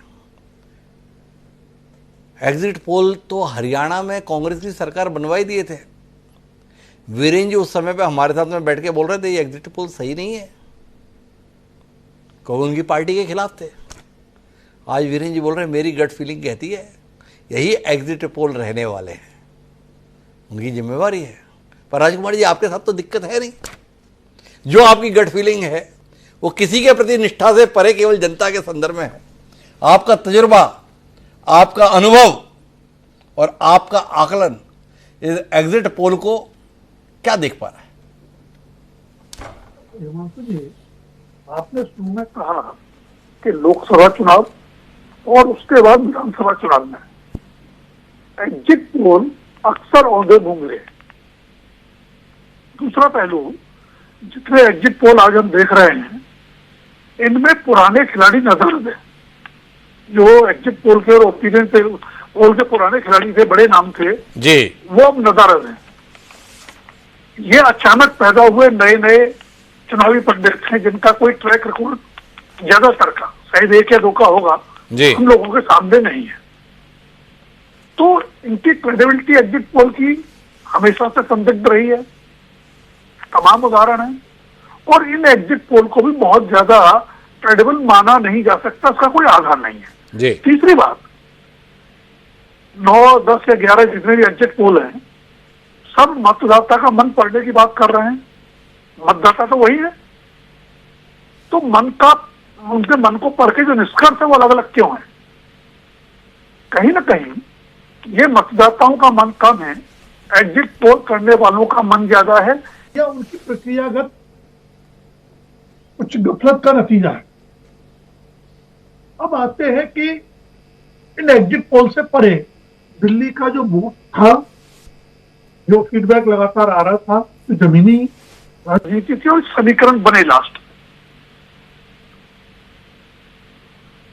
ये तो तय है, मैंने पहले भी शायद आपसे 2 बार चर्चा में कहा कि अरविंद केजरीवाल या आम आदमी पार्टी दोनों एक ही चीज है जी।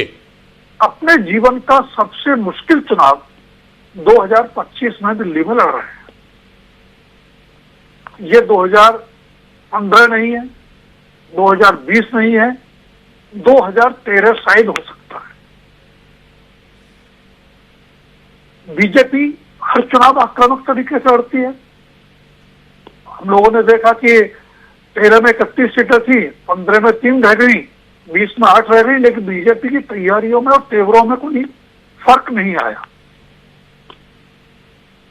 तो बीजेपी ने इस बार, अगर मोटे तौर पर मुद्दों की बात करें तो आम आदमी पार्टी के खिलाफ 2-3 चीजें जाती हैं, उनका जिक्र आपने भी इशारों में किया। आम आदमी पार्टी की सबसे बड़ी ताकत होती थी काम, जो लोक लुभावन नीतियों की बात की, चाहे अपने रेवड़ी कह लें, और उन पर अमल किया। पानी की बात हो, बिजली की बात हो, स्कूल की बात हो, मोहल्ला क्लिनिक की बात हो। लेकिन पिछले 5 साल में, और अरविंद केजरीवाल ने माना भी इस बात को, हालांकि उन्होंने उसके लिए कुछ बहाने गढ़ लिए, कुछ सही थे कुछ गलत थे, वो उस काम की कसौटी पर खरा नहीं उतर पाए। अब आप उनको नाकामी कहें, अभी आम आदमी पार्टी के प्रवक्ता कह रहे थे, इसको ईमानदारी भी मान सकते हैं कि उन्होंने ईमानदारी से कहा कि हम ये वादे पूरे नहीं कर पाए और उसके ये कारण रहे। तो एक तो वायदों की कसौटी पर आम आदमी पार्टी जो सबसे उसकी मजबूत जो पिच होती थी उस पर खड़ा नहीं उतरी। दूसरा, शराब घोटाला और शीश महल का विवाद। सच जब सामने आएगा तब आएगा। मैं पहले भी कहता रहा हूं कि राजनीति में सच ऐसा है जैसे आप भूसे के ढेर में सुई खोदने पहुंच जाए। जी। सच कभी सामने नहीं आता है और परसेप्शन पर बड़े बड़े फैसले राजनीति में हो जाते हैं। बोफोर्स का सच क्या था आज तक ना आप जानते ना मैं जानता हूं। 89 में राजीव गांधी की सरकार चली गई थी, जिनको 413 सीट का बहुमत मिला था, जो आजाद भारत में न पहले किसी को मिला ना अभी तक दोबारा मिला। तो परसेप्शन ये है कि अरविंद केजरीवाल की जो मिस्टर क्लीन की श्रीमान ईमानदार की जो छवि थी उस पर बड़ी खरोचे शराब घोटाले से भी लगी और शीश महल से भी लगी। मैं बीच में रोकता हूं राजकुमार जी, खरोचे लगी या खरोचे लगाने की कोशिश हुई, इसे हमें परिणाम के बाद नतीजे पे पहुंचने चाहिए या आप इस नतीजे पर अभी से हैं? कोशिश के संदर्भ में तो दिखाई देता है, पर लगी या नहीं लगी इसका पता तो 8 को ही लगेगा। इतना आप इंतजार करना चाहेंगे या एग्जिट पोल पर यकीन करना चाहेंगे? तो सही कह रहे हैं, अंतिम फैसला मतदाता का ही होगा कि लोकतंत्र में जनता जनार्दन है। लेकिन ये खरोच लगाने की कोशिशें हैं, उससे कहीं न कहीं संदेह का वातावरण तो बना जी, सवाल तो उठे, और उन संदेह और सवाल का ही नतीजा था कि अरविंद केजरीवाल को जमानत पर बाहर आने के बाद मुख्यमंत्री पद से इस्तीफा देना पड़ा और कहना पड़ा कि जब दिल्ली की जनता मुझे ईमानदार मान लेगी, दोबारा मौका देगी, तभी मैं पद संभालूंगा। तो उसका असर तो है जी। वो वोटिंग में कितना दिखेगा वो अलग बात है। और बीजेपी ने शीश महल, शराब घोटाला इनको मुद्दा बनाने के अलावा अपने पक्ष में भी कई दांव चले। नए वेतन आयोग की बात हो, जैसा हम सभी जानते हैं कि देश में अगर किसी राज्य में सबसे बड़ा मिडिल क्लास है, सबसे बड़ा सरकारी कर्मचारियों का तबका तो दिल्ली में है। वेतन आयोग से सीधा लाभ सरकारी कर्मचारियों को मिलता है। अभी नया बजट आया 1 फरवरी को, उसमें जो इनकम टैक्स में रिबेट दी गई उससे सीधा लाभ सरकारी कर्मचारियों और टैक्स पेयर मिडिल क्लास को मिलता है। तो इसका भी लाभ कहीं न कहीं बीजेपी को मिलेगा। और रेवड़ियों के मामले में बीजेपी ने कोशिश ये की 3 किस्तों में अपना संकल्प पत्र जारी करके कि आम आदमी पार्टी कांग्रेस ने जो जो वायदे किए हैं उनसे हम 2 कदम आगे निकल जाए। अब बात करते कांग्रेस की बहुत संक्षिप्त। कांग्रेस के पास शैलेश नितिन त्रिवेदी जी कह गए कि हमसे भूल हो गई। उन्होंने एक भूल का जिक्र किया, अजय माकन ने 2 गलतियां गिनाई थी, एक 2013 की और एक लोकसभा चुनाव में गठबंधन की। तो मैं बड़ी विनम्रता से पूछना चाहूंगा शैलेश नितिन त्रिवेदी जी से कि 8 फरवरी के बाद क्या कांग्रेस तीसरी गलती करने का भी सोच रही है? अगर हंग असेंबली की कोई सिचुएशन बनी और उसमें 2013 की पुनरावृत्ति हुई, आम आदमी पार्टी को आपके हाथ के साथ की जरूरत पड़ी, तब कांग्रेस तीसरी गलती करेगी या कुछ और करेगी? कांग्रेस का पूरा कैंपेन शीला दीक्षित का जो 15 साल का शासनकाल था उसकी उपलब्धियां गिनाने पर केंद्रित रहा। इसमें कोई दो राय नहीं है कि शीला दीक्षित के कार्यकाल में दिल्ली में काम हुए, विकास कार्य हुए, लेकिन आखिर के दिनों में चाहे कॉमनवेल्थ गेम घोटाला हो चाहे दूसरे हो, उन पर भ्रष्टाचार के सवाल भी उठे और उसी के चलते राजनीति के सबसे नए खिलाड़ी अरविंद केजरीवाल ने शीला दीक्षित को नई दिल्ली सीट से भारी अंतर से हरा दिया था। तो कांग्रेस के पास नया कुछ नहीं था, पुरानी उपलब्धियों पर बात हो रही थी और कांग्रेस का कुल टारगेट दलित और अल्पसंख्यक वोट जो उसका ट्रेडिशनल वोटर रहा और आम आदमी पार्टी के बाद 2013 के बाद लगातार एकमुश्त चला गया, उसमें कहीं न कहीं अपना हिस्सा वापस पाने की है। अगर वो कामयाबी मिली है तो आम आदमी पार्टी के लिए बहुमत का आंकड़ा छूना मुझे लगता है मुश्किल हो जाएगा। मैं एक विषय पर और आपकी टिप्पणी चाहता हूं। जैसी घेराबंदी आम आदमी पार्टी और अरविंद केजरीवाल की इस विधानसभा चुनाव में हुई, कमोबेश ऐसी घेराबंदी हमने पश्चिम बंगाल में ममता बनर्जी के संदर्भ में भी देखी थी। आपको जानकारी है, उस घेराबंदी में भारतीय जनता पार्टी तृणमूल कांग्रेस को हरा पाने में तो कामयाब नहीं रही, पर ममता बनर्जी को विधायक बनने से रोकने में भारतीय जनता पार्टी सफल रही थी। इस बार नई दिल्ली विधानसभा क्षेत्र से संदीप दीक्षित और प्रवेश वर्मा की मौजूदगी के साथ केजरीवाल मुश्किल में है, ये आकलन के साथ लोग रहे हैं। क्या देख रहे हैं राजकुमार जी? हिमांशु जी, न सिर्फ अरविंद केजरीवाल बल्कि मनीष सिसोदिया और जो मुख्यमंत्री हैं आतिशी, इन तीनों चारों बड़े नेताओं की चुनावी घेराबंदी बीजेपी ने भी मजबूती से की, कांग्रेस ने भी की, और उसके पीछे कहीं ना कहीं रणनीति ये थी कि एक तो इन नेताओं को अपने चुनाव क्षेत्र में इतना उलझा दिया जाए कि बाकी के चुनाव क्षेत्रों पर प्रचार पर और रणनीति पर ज्यादा ध्यान केंद्रित न कर पाए। दूसरा, इसका मनोवैज्ञानिक जो असर होता है बाकी उम्मीदवारों पर होता है।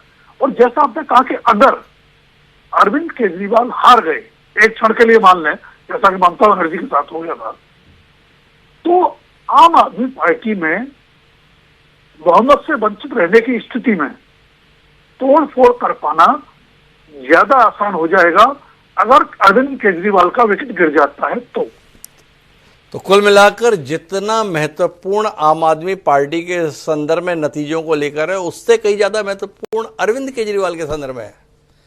मेरे साथ में वीरेंद्र जी हैं, क्या कहते हैं अरविंद केजरीवाल के संदर्भ में, क्या देख पा रहे हैं वीरेंद्र जी?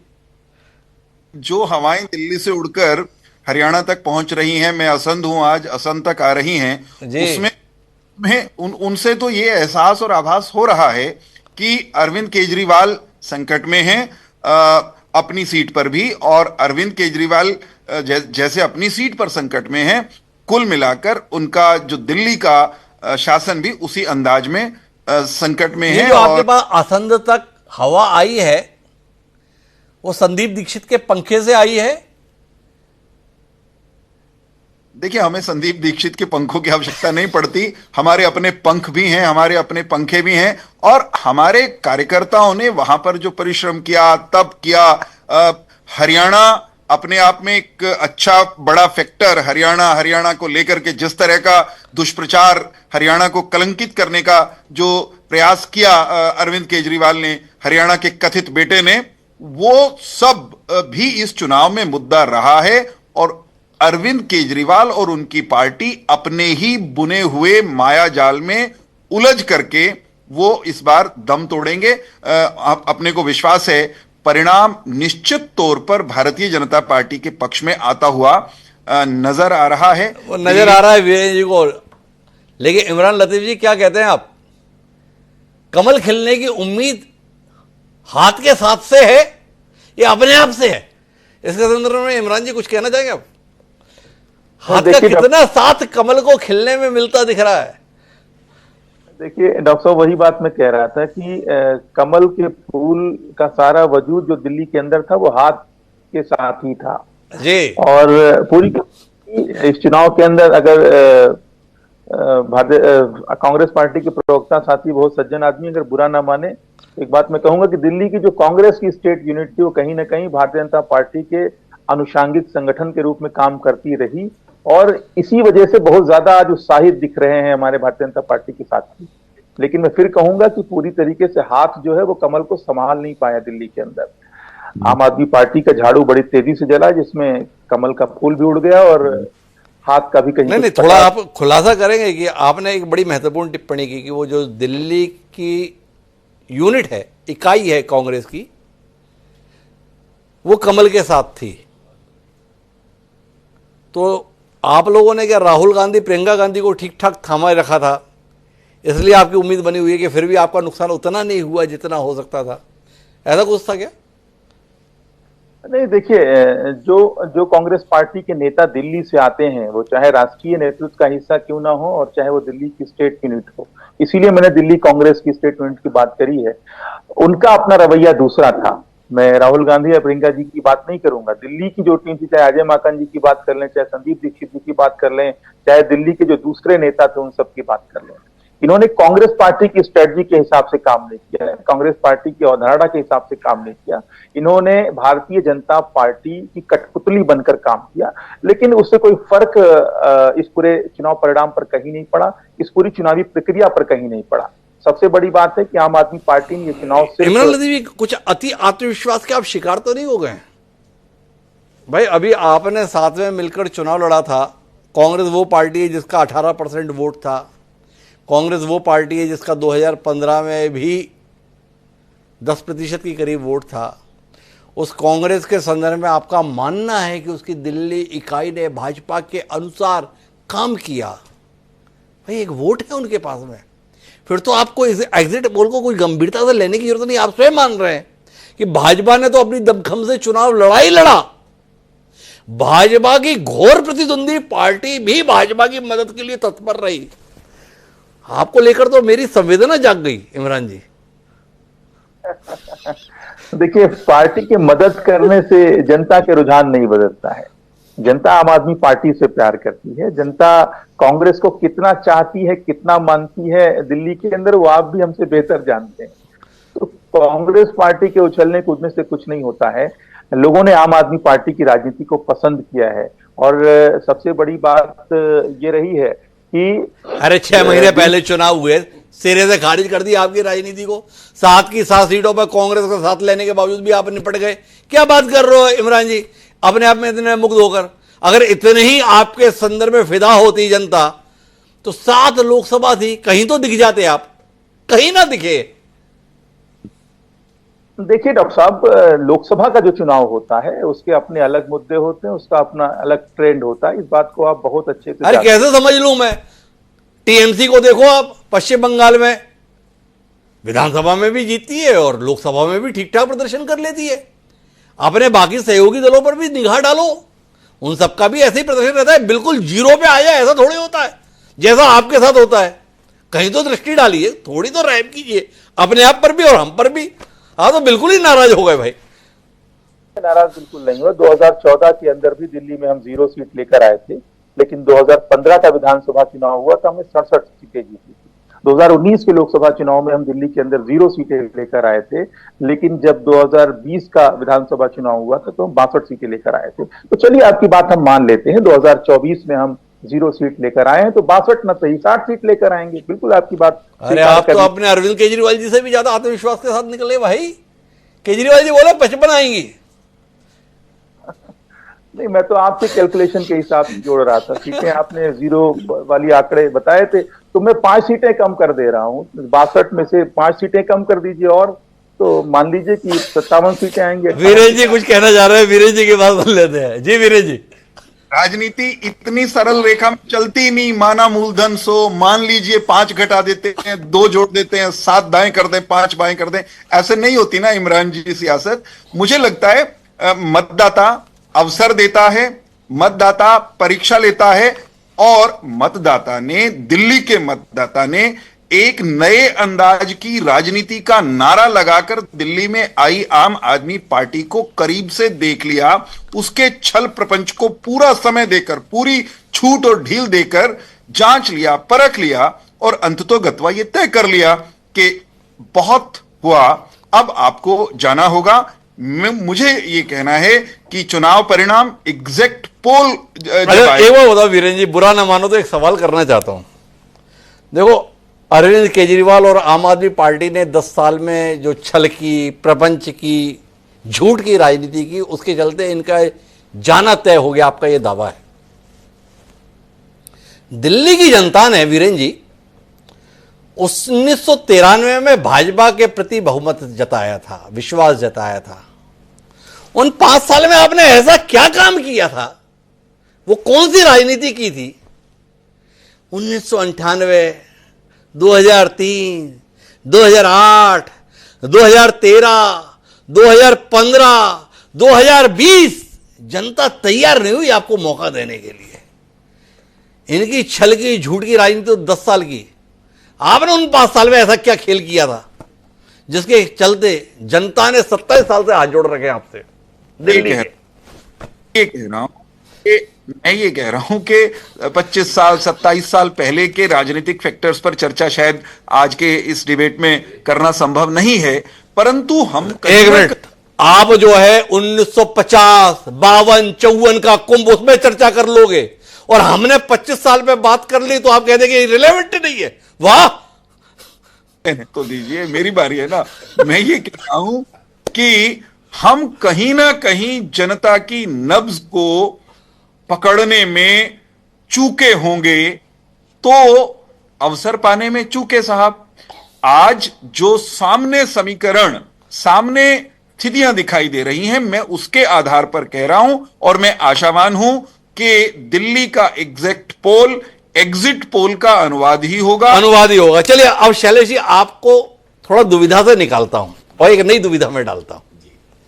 देखो, एग्जिट पोल के आंकड़े में यह बात समझ में आई है और आपकी बातचीत से भी ऐसा लगा है कि आपको अपनी सरकार की तो कोई उम्मीद नहीं है कि कांग्रेस सरकार बना रही है। कम से कम ऐसा कोई अतिशयोक्तिपूर्ण बयान देने की तैयारी में आप दिखते नहीं है। देना चाहे तो मेरा ऐतराज भी नहीं है। शुभकामना किसको देना चाहोगे आप, इमरान लतीफ जी को या प्रोफेसर साहब को? हिमांशु जी, मैं बिना किसी दुविधा के 2-3 बातें।